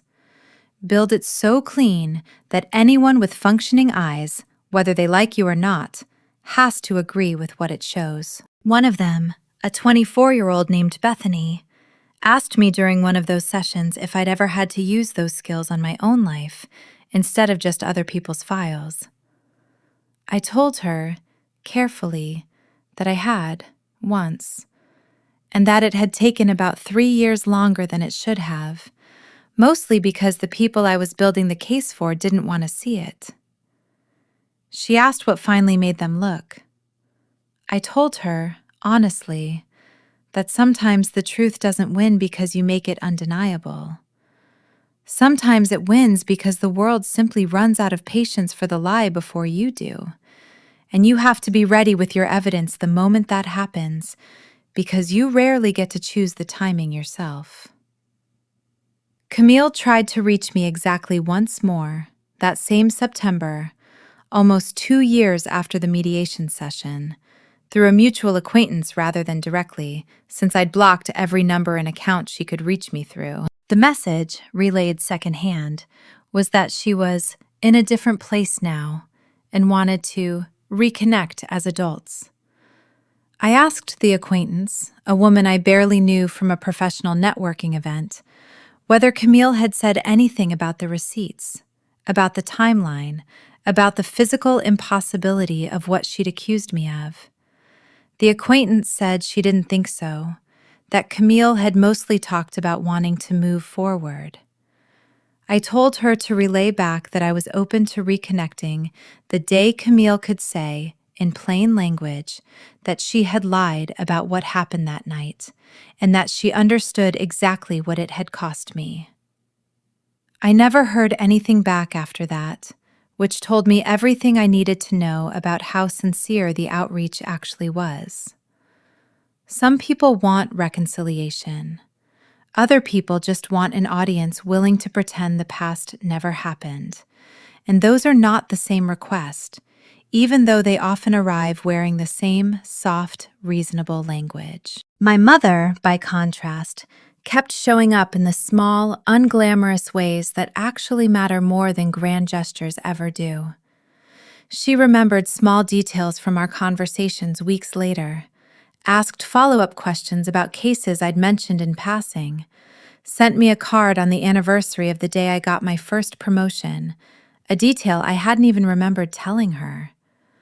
When Marcus and I moved in together the following spring, she was the first person outside of my own friend group I told, and she cried on the phone, quietly, happy tears this time instead of the guilty ones I'd grown used to. I want to meet him properly, she said. Not at a family thing, just the 3 of us, somewhere quiet. We had dinner together the following month at a small Italian place near my new apartment, and she asked Marcus thoughtful questions about his work and genuinely listened to the answers. And at the end of the night, standing outside the restaurant while we waited for her car, she hugged me longer than usual and said, "I like who you've become, Nora. I know I don't get much credit for that. I just wanted you to hear it anyway." I told her she was right. She didn't get much credit for it. And then I told her I appreciated her saying it regardless. She laughed, a real laugh, and I realized it was the first time in years I'd heard that particular sound from her without some undercurrent of guilt running beneath it. I think what surprised people most, when I eventually told the full story to new friends, wasn't the lie itself, or even the 3 years of silence that followed it, It was the fact that Camille and I had actually been close once, a long time before any of this, back when we were young enough that the difference in our ages felt like a gap rather than a hierarchy. I found an old photograph in that shoebox my mother returned to me. The two of us, at maybe 7 and 12, sitting on the front steps of our old house before we moved to Winnetka. Camille's arm slung around my shoulders, both of us missing the same front tooth because I'd knocked hers out accidentally with a badminton racket, and she'd laughed about it instead of crying. We used to build blanket forts in the basement that took up the entire finished room, and she used to let me win at cards even though I could tell, even at 7, that she was letting me win, because she liked watching me celebrate more than she liked actually beating me. Somewhere around middle school, when my parents started treating her accomplishments like currency and mine like a footnote, something between us started to calcify into a competition neither of us had actually chosen to enter. I don't think Camille woke up one day and decided to become the kind of person who would let her sister get erased over a lie. I think it happened slowly, the way most betrayals do. One small, unchallenged advantage at a time, until protecting her own image became more automatic to her than protecting me ever was. Understanding that didn't make what she did forgivable. It just made it slightly less mysterious. And there was some strange, cold comfort in that, the way it's sometimes easier to survive a wound once you understand the exact mechanism that caused it. I brought this up once with Dr. Ferris, this idea that I could understand Camille's trajectory without excusing where it ended up. He nodded and said something I ended up writing down afterward because it felt important enough to keep. Understanding someone's psychology isn't the same as absolving their choices, he said. You can hold both truths at once, that she was shaped by an environment that rewarded her cruelty, and that she still chose, specifically and repeatedly, to protect that cruelty instead of correcting it when she had every opportunity to. I told him that was probably the most useful sentence anyone had said to me in the entire 3 years since that night at the lake. He said most useful sentences take about that long to actually land, which struck me as either very wise or very convenient for someone billing by the session, and I decided I didn't especially care which. Theo Marsh, the coworker who'd found me in the break room years earlier and told me he didn't care what my family was saying about me, had become one of my closest friends by that point. Close enough that he was one of the first people I called the week the video first broke. He listened to the whole unraveling of it in real time over that first month, texting me updates when I couldn't bring myself to keep refreshing the news myself. Showing up at my apartment twice that spring with takeout and no expectation of conversation if I didn't feel like talking. At my 30th birthday the following August, he stood up during the toasts and said, in front of about 15 people crowded into a private room at a restaurant in the West Loop, I've known Nora for almost 5 years, and the thing people should understand about her is that she never once asked anyone in this room to fix what happened to her. She just quietly built a life good enough that the people who hurt her eventually had to notice it, whether they wanted to or not. That's not luck. That's work. A lot of work. Most of it done completely alone. And I think it's worth saying out loud. I had to look at the ceiling for a second so I wouldn't cry in front of everyone. That same birthday, my mother arrived early with a small homemade cake, slightly lopsided, the frosting clearly done by an amateur hand rather than a bakery, and she sang happy birthday to me quietly at brunch that morning before the bigger dinner that night. Just the two of us at our usual cafe table. I know cake isn't really a currency that fixes anything, she said, sliding it across the table. But I wanted to make something with my hands for you, instead of just buying something. It felt more honest. I told her it was the best cake I'd had in years, which was true regardless of how it looked. And I meant something larger by it that I think she understood without my having to spell it out. That autumn, I was promoted a final time to Director of Fraud Investigations, overseeing the entire compliance department Marguerite had once run alone for over 3 decades. My salary crossed 6 figures for the first time in my life, a number that felt almost abstract given how little it had ever been the actual point of any of this. I moved into Marguerite's old office, the one with the 2 windows and the view of the river, and on my first day I found, taped to the inside of the top desk drawer, a small handwritten note in her unmistakable slanted handwriting. Let the paper talk. It always does eventually. I kept it taped exactly where it was and never moved it, even after I redecorated everything else in that office to make it feel like mine instead of hers. That same fall marked exactly 3 years since the night at the lake house, and I noticed the date approaching the way you notice a scar you've mostly stopped thinking about until you catch it in a mirror at a certain angle. I didn't do anything dramatic to mark it. I didn't post anything, didn't call anyone specifically to talk about it, didn't even mention it to Marcus until he asked, gently, if I was doing okay that week, because he'd apparently noticed me being quieter than usual without me realizing it myself. I told him the date had passed and that for the first time in 3 years, it had passed without me doing the math out loud, without counting the exact number of days since anyone in my family had spoken to me. Because at some point over the previous 18 months, I had simply stopped keeping that particular ledger. Not because it stopped mattering, but because I'd finally built enough of a life around it that the counting no longer felt necessary to my own survival. A journalist reached out to me that winter, someone who'd covered the original story about Adrian and had apparently kept a file of loose threads she wanted to follow up on, including the family fallout that had briefly circulated in local gossip before the bigger legal story swallowed it whole. She asked if I'd be willing to talk on the record about what it had been like, being disbelieved by my own family for years before any of it became public. I thought about it for almost a week before I agreed, on the condition that the piece focus on the broader pattern rather than turning my family into entertainment for strangers. When it finally ran, a modest feature buried a few pages into the paper's weekend section, it generated more response than I expected. Mostly messages from other people describing versions of the same dynamic in their own families. A golden child protected at any cost. A sibling quietly disbelieved for years until some unrelated event forced the truth into daylight, whether anyone wanted it there or not.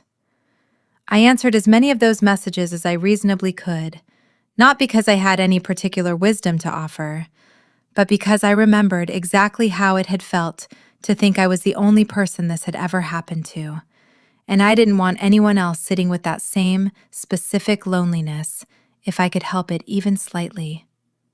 I want to be clear about something, because I've thought about it a great deal since all of this happened, turning it over the way I turn over evidence in every other part of my life. I don't tell this story because I think everyone who hears it needs to hate my sister, or even my father, though I understand if some people land there anyway.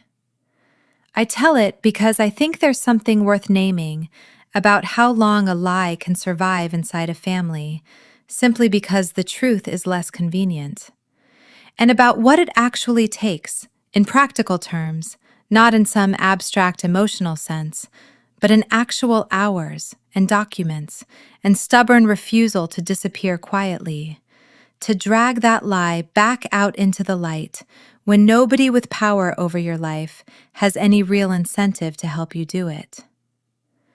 Marcus proposed that following spring, on an ordinary Tuesday rather than some elaborately staged occasion, which was exactly right for both of us. We were cooking dinner together, nothing special, and he simply stopped in the middle of chopping vegetables, wiped his hands on a towel, and said, "I don't want to make a whole production out of this, because I don't think you'd actually enjoy that. But I love you, and I'd like to marry you, if you're interested."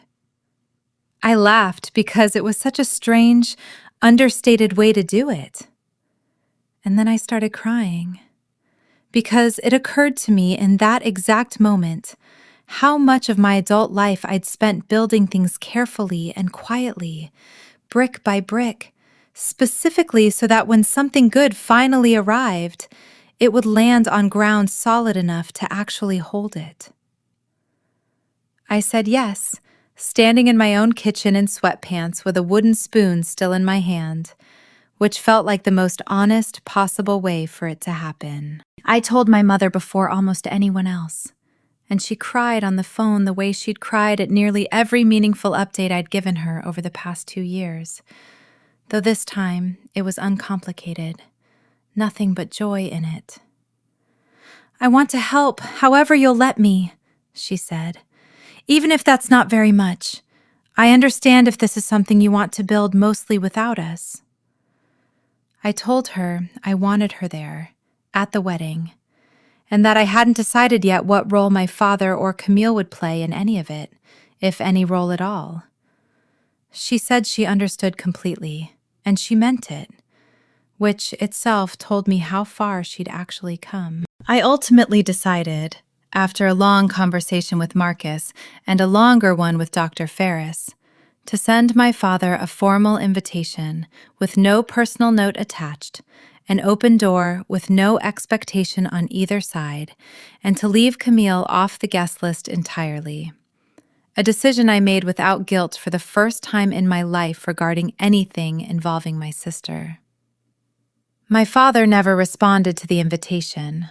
Not a yes, not a no, nothing at all, which felt, in its own strange way, like the most honest answer he'd given me in the entire 3 years since that night at the lake house.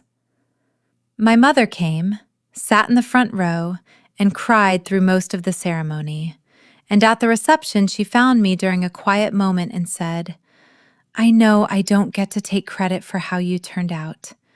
I just want you to know I'm proud of the woman you decided to become anyway." I told her that meant more coming from her than it would have if things had never gone wrong between us in the first place, because now I actually knew she meant it, rather than assuming it out of habit. Marcus's family, warm and unremarkable in exactly the way I'd never had access to growing up, absorbed me into their holidays without ceremony, the way you'd expect a family to behave towards someone their son loved.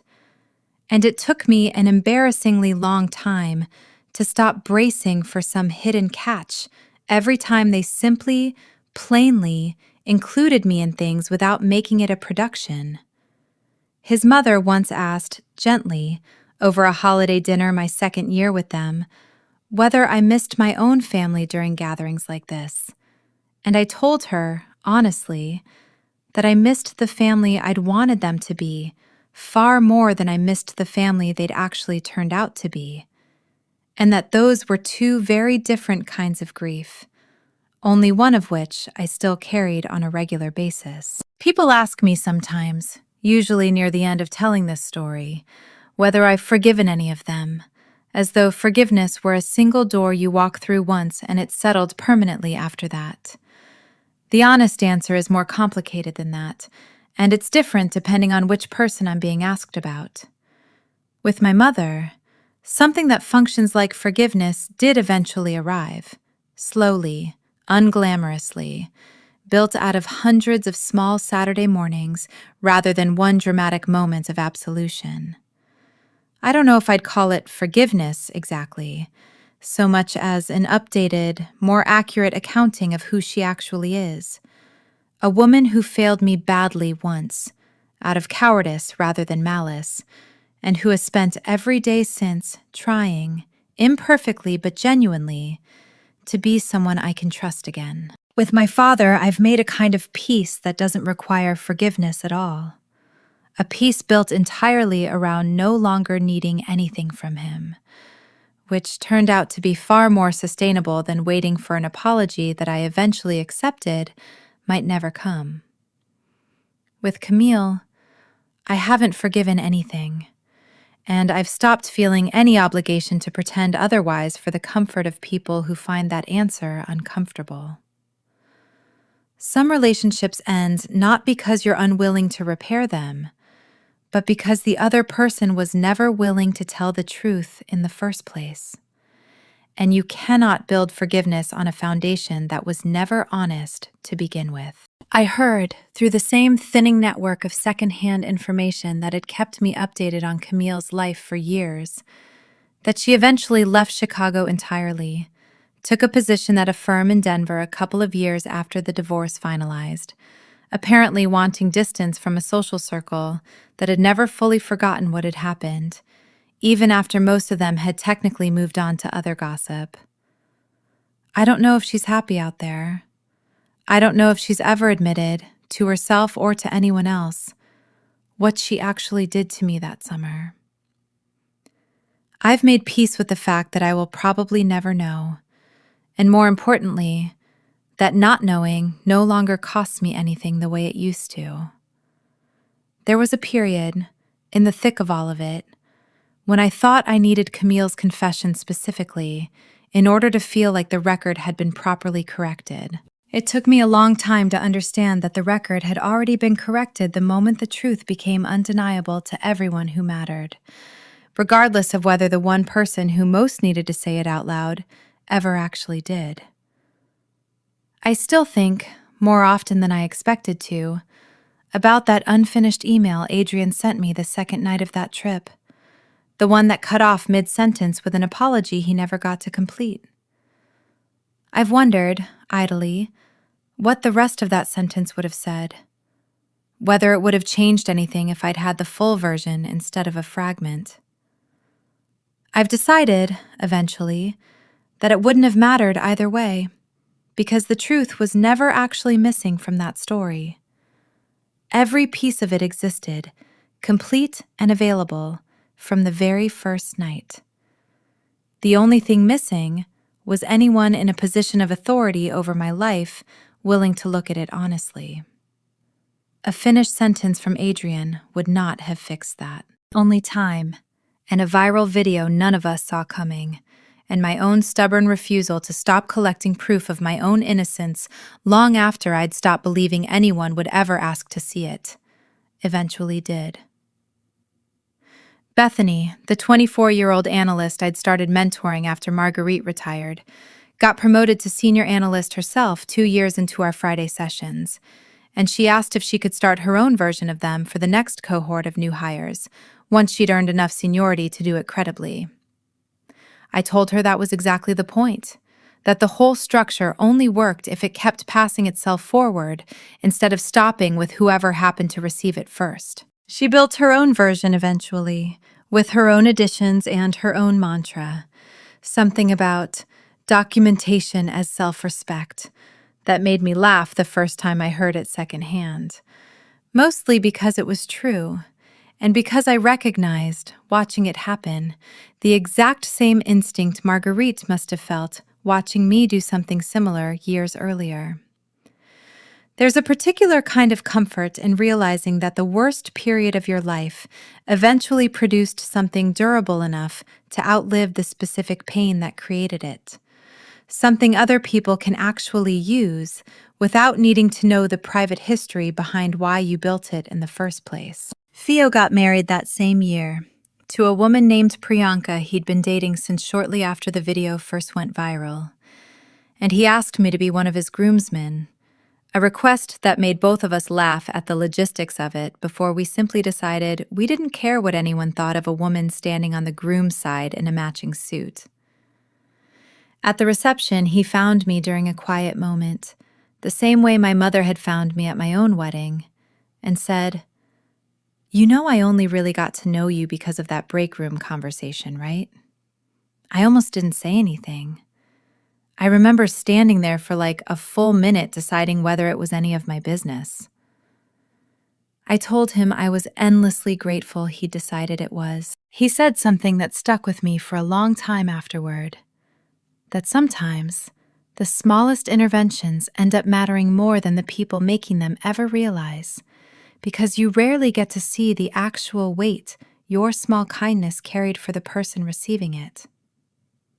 I told him 90 seconds in a break room had probably meant more to me that year than almost anything my own family had said to me in the previous 12 months combined. And he went quiet for a second, clearly not expecting the honesty, before he just nodded and hugged me instead of trying to find a response worthy of it. I found myself thinking, more than once during those years, about what I would do differently if I ever had children of my own. A thought that used to feel abstract and distant and started feeling more concrete once Marcus and I began actually discussing it seriously. I decided, somewhere in those conversations, that if I ever had 2 daughters, I would make an active, disciplined effort never to let either of them believe their worth in the household was measured by comparison to the other. Because I understood now, with total clarity, exactly how corrosive that comparison becomes over enough years. How it teaches one child to perform for scraps of attention, and teaches the other that cruelty is simply the entrance fee for staying beloved. I didn't know yet whether we'd have children, or how many, or when, but I knew with more certainty than I felt about almost anything else in my adult life that whoever eventually grew up, in whatever family I built, they would never once have to wonder whether their sibling's word would automatically outweigh their own, simply because one of them had always been easier to love out loud. There was one last piece of unfinished business that took nearly 2 years to resolve, tangled up in an entirely different kind of paperwork than anything I dealt with at work. My grandfather's family trust, the one my father had quietly hinted, back during the worst of the exile, might eventually be revised to exclude me, turned out to still technically list me as an equal beneficiary alongside Camille, because it required unanimous consent among the surviving trustees to make any changes, and my mother, once she understood the fight my father had been quietly having with his own attorney over the matter, refused to sign off on removing me. I only learned any of this secondhand, months after the fact, when my mother mentioned almost in passing over coffee that she'd put a stop to something your father was trying to do a while back. And when I pressed her for details, she told me the whole story with visible discomfort, clearly wishing she'd found a gentler way to bring it up. "I should have told you sooner," she said. "I didn't want you to think I was trying to buy back your trust with money. That's not why I did it. I did it because you were never the one who did anything wrong, and it felt insane to me that you'd be the one punished financially on top of everything else."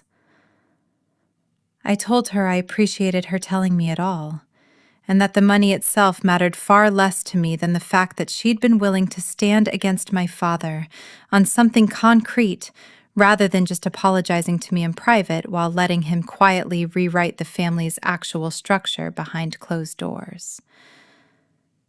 It was, I realized later, one of the clearest pieces of evidence I'd collected in the entire ordeal that her remorse wasn't purely performative. She had put something real on the line for it, even if I hadn't known about it at the time. I told Marcus's family the full story eventually, too. Not all at once the way I had with Marcus himself, but in pieces, over a couple of holidays, answering their careful, respectful questions as they came up naturally, rather than delivering it as one long, formal confession. His father, a retired high school teacher who'd spent 30 years watching adolescent social dynamics play out in real time, said something that struck me as unexpectedly precise. "The thing about golden children," he said, "is that everyone assumes they're the lucky ones. Nobody stops to consider what it costs a person to never be allowed to fail, or to be disliked, or to be anything other than the family's proof that everything worked out. I'm not defending what your sister did to you. I'm just saying I've watched a lot of golden children implode eventually, usually right around the point when reality finally catches up with the myth everyone built around them." I told him that was, unfortunately, close to exactly what had happened, and that I still hadn't decided whether it made me feel any sympathy for Camille or simply explain the mechanism of her cruelty without softening it at all. He said he didn't think those two reactions were mutually exclusive, and that most complicated family stories require holding both at once for the rest of your life, whether you like it or not. If there's a single lesson I'd want anyone listening to this to actually take with them, it isn't about my sister, or my father, or even Adrian, though I understand why people tend to focus on the villains in a story like this, rather than the practical mechanics underneath it. The lesson is about documentation, and about timing, and about the specific, unglamorous discipline of refusing to let your own record of events disappear just because nobody around you seems interested in it yet. I kept every receipt, every screenshot, every read receipt, every keycard log for almost 3 years, without any guarantee I would ever get to use a single piece of it. There were entire stretches of that exile when keeping that folder felt genuinely pointless, an obsessive habit I couldn't quite justify to myself, except that stopping felt like admitting I'd already lost.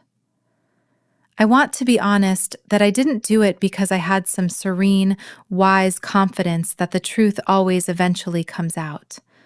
Plenty of times it doesn't. Plenty of people spend their entire lives waiting for a vindication that never arrives, and I don't have a comforting answer for what those people are supposed to do with that reality. Because I got lucky, in a way that isn't available to everyone. A public scandal involving the same man who'd been used as the weapon against me. A scandal loud enough and undeniable enough that even people determined not to see the truth eventually had no choice left but to look at it. What I do think is true, regardless of luck, is that you should never let someone else's convenient version of events become the only surviving record of what actually happened, especially inside a family, where the stakes feel smaller from the outside, but the damage compounds in ways that are almost impossible to explain to anyone who hasn't lived through it. Keep the text messages. Keep the timestamps. Keep the emails, even the awkward, incomplete ones that don't seem to prove anything on their own. You may never need any of it. You may need all of it eventually, in a room you can't currently picture, in front of people who currently have no interest in hearing you. Evidence doesn't force anyone to believe you. It simply waits, patiently, for the moment someone finally becomes willing to look. And you want to already have it ready when that moment arrives, because it rarely announces itself in advance, and it almost never arrives on a schedule that's convenient for you. I also think it's worth saying plainly that surviving this kind of thing does not require you to become someone hardened or cynical about family in general, even if it changes how you define the word for your own specific situation. I still love my mother, complicatedly and without illusions about who she was for most of my life, but genuinely, in the present tense, based on who she's actually become rather than who I need her to be. I still hold space, quietly, for the possibility that my father might someday find his way to an actual admission rather than a vague gesture toward one, even though I've stopped organizing any part of my life around waiting for it. And I've built, deliberately and with enormous gratitude, a family of choice around myself that has nothing to do with shared blood and everything to do with people who showed up consistently when it would have been easier for them not to. That, more than any receipt or keycard log or viral video, turned out to be the actual proof I needed all along. Not proof that I was innocent, because I always knew that, but proof that I was worth showing up for, offered freely by people who never once needed a folder of evidence to decide I deserved it. My 32nd birthday fell on a Saturday that year, and it ended up becoming, without either of us really planning it that way, the clearest single snapshot of everything that had actually changed since that summer at the lake. The morning started the way it always did by then, coffee with my mother at our usual corner table, except this time she brought not just the small homemade cake she'd started making every year, but also a card. An actual physical card. The first one she'd sent or handed me directly in over 4 years. Inside, in her familiar handwriting, she'd written, "I used to measure how proud I was of you by how impressive you sounded at other people's dinner parties. I know better now.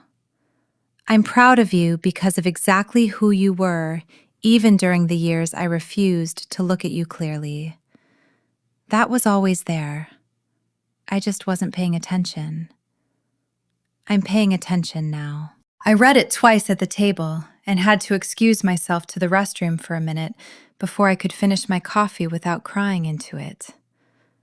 That evening, Marcus and Theo had organized a dinner without telling me most of the details, at a restaurant in the West Loop with a private back room, and when I walked in, there were 19 people waiting, more than I'd expected. My compliance team from work, Bethany and the 2 other analysts I mentored, Priya Deshmukh, who'd become a genuine friend rather than just a case I'd once cleared, Theo and Priyanka, my running club friends, a couple of Marcus's siblings who'd flown in specifically for the occasion, and my mother, seated at the head of the table, looking simultaneously nervous and thrilled to be included in something that wasn't happening in spite of my family, but because of the family I'd actually built. Someone had ordered a cake with a small sparkler stuck in the top instead of candles, and when they brought it out, everyone started chanting for a speech, the way people always do at these things, whether or not the birthday person actually wants to give one. I stood up anyway. "I'm not going to make this long," I said, "because most of you have heard enough of my story secondhand at this point that a speech feels almost redundant. But I want to say one thing clearly, because I don't think I've ever said it out loud in a room like this. For years, I thought the goal was to prove something to people who had already decided not to believe me, no matter what I put in front of them. It took me a long time to understand that the actual goal was never to convince them. It was to build a life solid enough that I stopped needing their belief in order to feel like it was real. Every single person in this room is proof that I got there. You didn't need a folder of evidence to decide I was worth showing up for. You just showed up. That's genuinely all I ever wanted, from anyone, the whole time. People who show up." I raised my glass, made a small toast to exactly that, and sat back down before I could get too emotional to finish eating my own cake. Adrian was released after serving just under a year of his sentence, a fact I only learned because a news alert I'd never bothered to turn off pinged my phone one afternoon with a short wire story about his release, buried on page 6 of the local section, generating almost no public interest compared to the firestorm that had surrounded him 3 years earlier. People move on from scandals faster than the people damaged by them ever fully do. That was one of the harder, quieter lessons of the whole ordeal, watching the world's attention arrive in a flood and then recede just as completely, leaving everyone actually affected to keep living inside the wreckage long after the cameras had found something newer to point at. I don't know what Adrian's life looks like now, whether he's found work again, whether he's expressed anything resembling remorse to any of the women who testified against him, whether he ever thinks about the unfinished apology email he sent me that second night at the lake house, the one that started something he never got to finish saying. I decided a while ago that I didn't need to know any of that in order to consider my own account with him closed. He had never actually been the center of my story, even though his behavior was the mechanism that eventually forced the truth out into daylight. The people who mattered in this story were the ones who chose, again and again, whether to believe me. And Adrian's fate was never really mine to track or manage. My father sent a card for my 33rd birthday, the first physical mail from him in the entire span of everything that had happened, 6 years by that point since the original incident. Inside, in his precise, formal handwriting, he'd written a single paragraph. Nora, I know I have not handled any of this the way I should have, from the very beginning through everything after. I don't have a good explanation for why it took me this long to say even that much. I would like the chance to be a better father to you going forward, if you're willing to let me try, on whatever terms you need to set. Dad. It wasn't the specific admission I'd told him years earlier I needed before I'd consider a relationship with him again. It didn't mention the Uber receipt, or the hotel keycard log, or the 26 minutes he'd spent refusing to look at either. But it was, for the first time, an acknowledgement offered without a single qualifier attached to it. No mention of how convincing Camille had seemed. No defense of the decision at all. Just a plain statement that he had failed and wanted the chance to do better. I sat with that card for almost 2 weeks before I responded. I eventually wrote back a short note of my own, telling him I was willing to try, slowly, on terms that included actual honesty about what had happened, rather than a general apology that avoided the specifics. He agreed. We've had exactly 4 dinners together in the time since. Careful and a little stiff, nothing like the easy rhythm I'd eventually built with my mother, but real in a way I hadn't expected to ever get from him again. I don't know if it will ever become more than that. I've stopped needing it to. Camille and I have not spoken since the mediation session, and I genuinely do not know whether that will ever change. I think about her sometimes, more than I probably let on to anyone, including Marcus, mostly in the quiet, unremarkable way you think about someone whose absence has simply become a permanent feature of your life, rather than an open wound you're still actively grieving. I don't wish her harm. I also don't sit awake hoping for her call the way I used to during that first terrible year of the exile. Somewhere along the way, the waiting simply stopped. Not because I decided to stop caring, but because I finally, fully accepted that some doors only ever open from one side, and I was no longer willing to spend my life standing in front of a door that had never actually been designed to open for me in the first place. There's a version of this story that would end more neatly than real life actually allows. One where every relationship gets fully repaired, where Camille eventually breaks down and confesses everything, where my father delivers the exact, specific apology I once told him I needed, word for word, and everyone sits around a table at some final holiday, looking like the 16 photographs that used to hang in our old front hallway, except with the composition finally corrected to include me properly this time. That isn't what happened.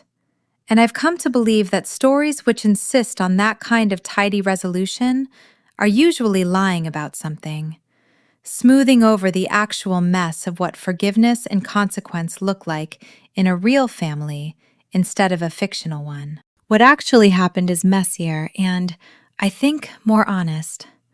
One relationship rebuilt slowly and imperfectly through hundreds of small Saturday mornings.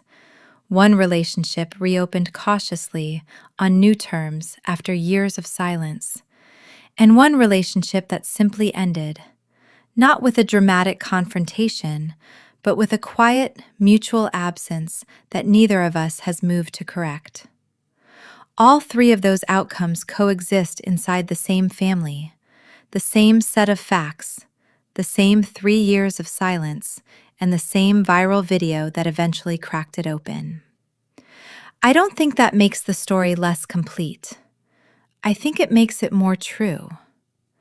People occasionally ask, especially after hearing the whole thing laid out start to finish, whether I regret keeping all that documentation for so long. Whether it felt paranoid or exhausting to maintain a private evidence file against my own family for the better part of 3 years. I understand the question, but I've never once regretted it, not for a single day, even during the long stretches when I genuinely believed I would never get to use any of it. I think there's a specific kind of dignity in refusing to let someone else's lie become the only surviving account of your own life, even if you have no idea in the moment whether anyone will ever care to look at the truth you're quietly preserving.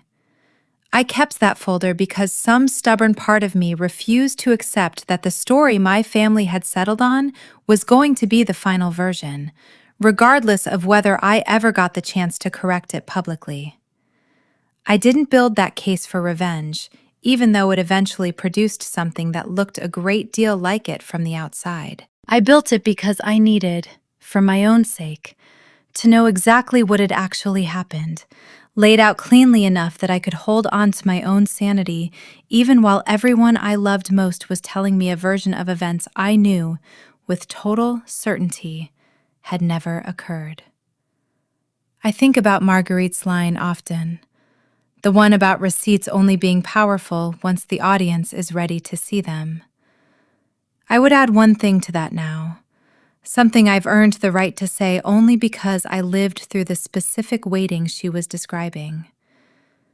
The receipts don't just wait for the audience. They also hold you together while you're waiting, whether or not the audience ever actually shows up. Mine did, eventually, through a set of circumstances I never could have engineered or predicted. But even in the years before that video existed, before my mother ever drove to my apartment at 3 a.m. with bruises on her own arm from holding on to a man who didn't want to be held accountable, that folder on my laptop had already done its most important job. It had kept me sane. It had kept the true version of my own life intact, filed away and unshaken, no matter how loudly everyone around me insisted on a different one. I sometimes wonder what would have happened if that TikTok video had never surfaced at all. If Adrian had simply gone on being charming and calculating and quietly cruel to a rotating cast of young women at Verikind Capital without ever getting caught. If the specific chain of events that finally cracked my family open had simply never occurred. I don't have a satisfying answer to that question, and I've mostly made peace with not having one. Maybe my mother would have kept sleepwalking through her own guilt indefinitely, never quite brave enough to confront my father directly, showing up occasionally with vague, guarded texts that never quite became an actual apology.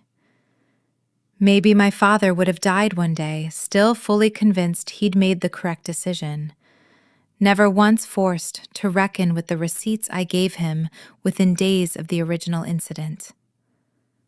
Maybe Camille would still be married, still performing the role of golden daughter at every holiday, still occasionally telling some updated version of the story at dinner parties in which I remained the villain and she remained the wronged party protecting her family from my supposed instability.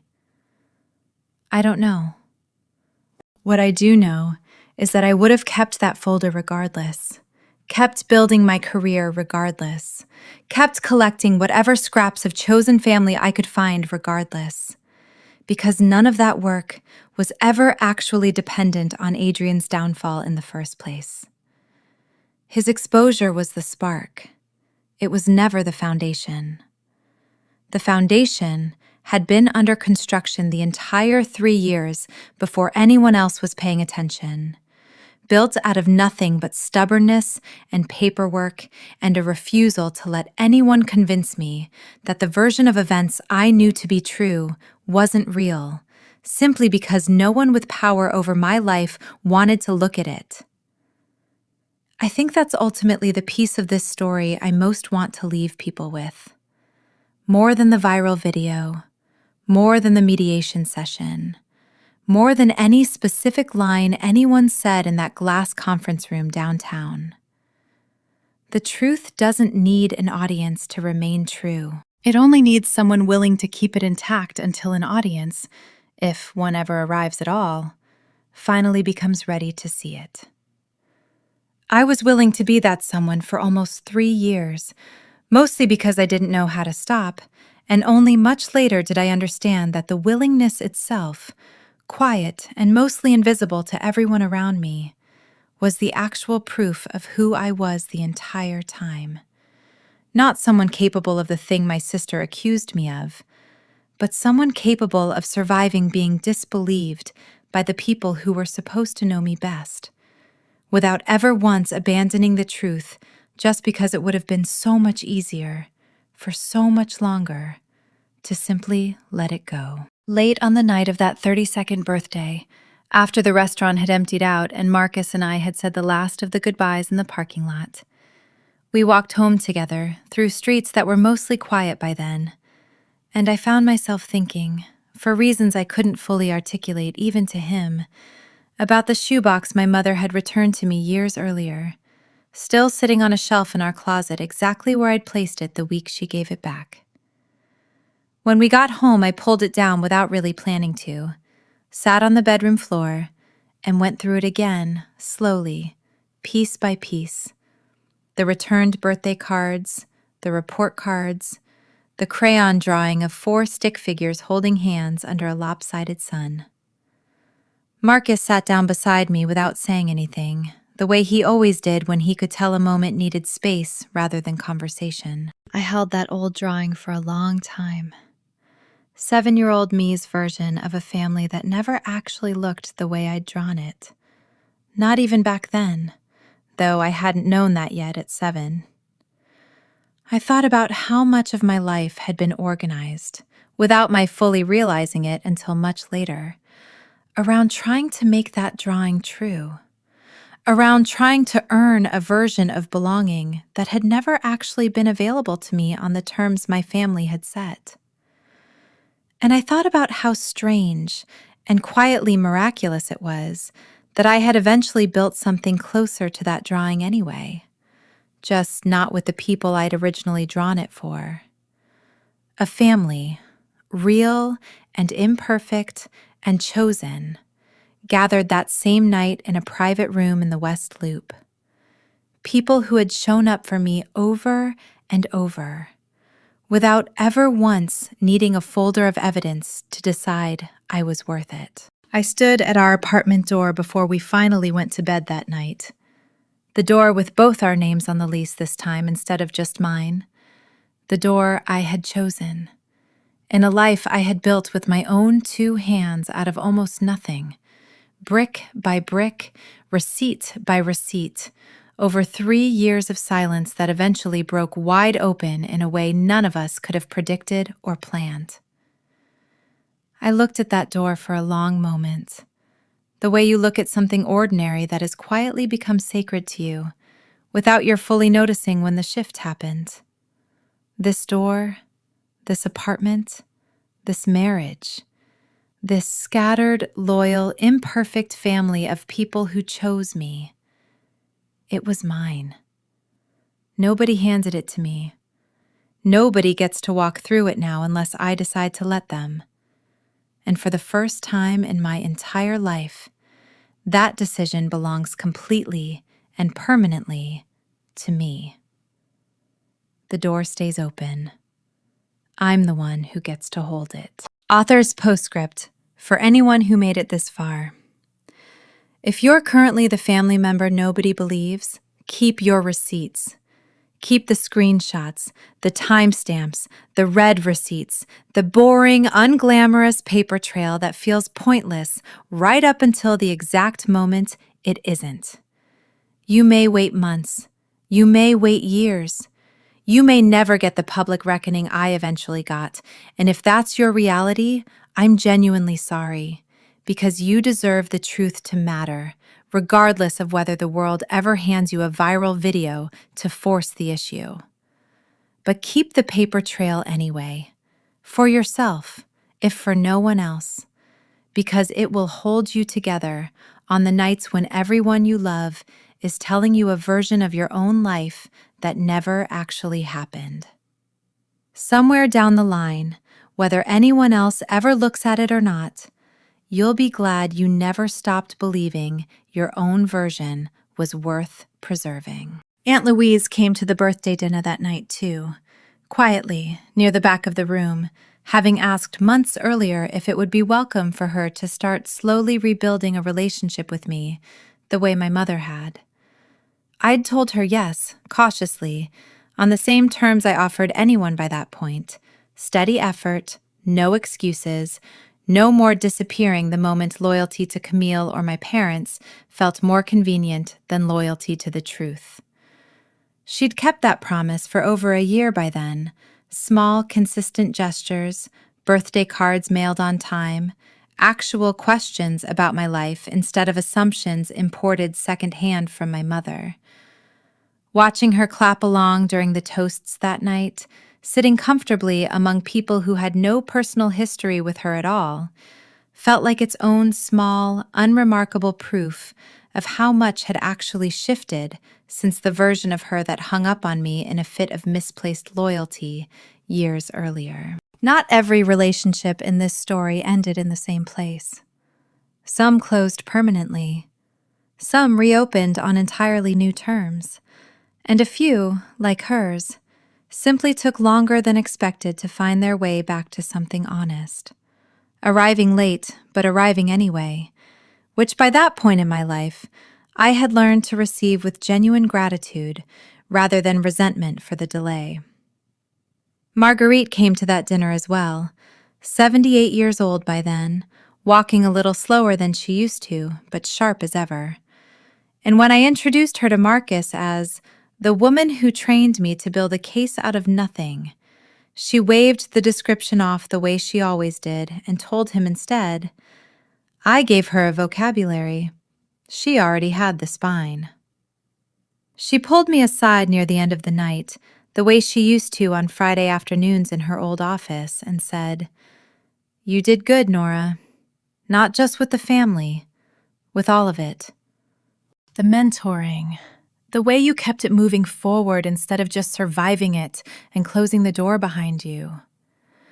I told her I'd learned that part from her too, watching her spend 3 decades teaching a rotating cast of exhausted, underestimated analysts how to trust their own instincts instead of waiting for permission to be believed. She smiled, the closest thing to sentimental I ever saw her get, and said, Then I suppose the lesson finally landed exactly where it was supposed to. I hugged her before she left and watched her walk out into the night and thought, not for the first time, about how strange and fortunate it is that the worst chapter of a person's life can still, somehow, hand them the exact mentor, the exact skill, the exact stubborn discipline they end up needing most, years before they have any idea what any of it is actually going to be used for.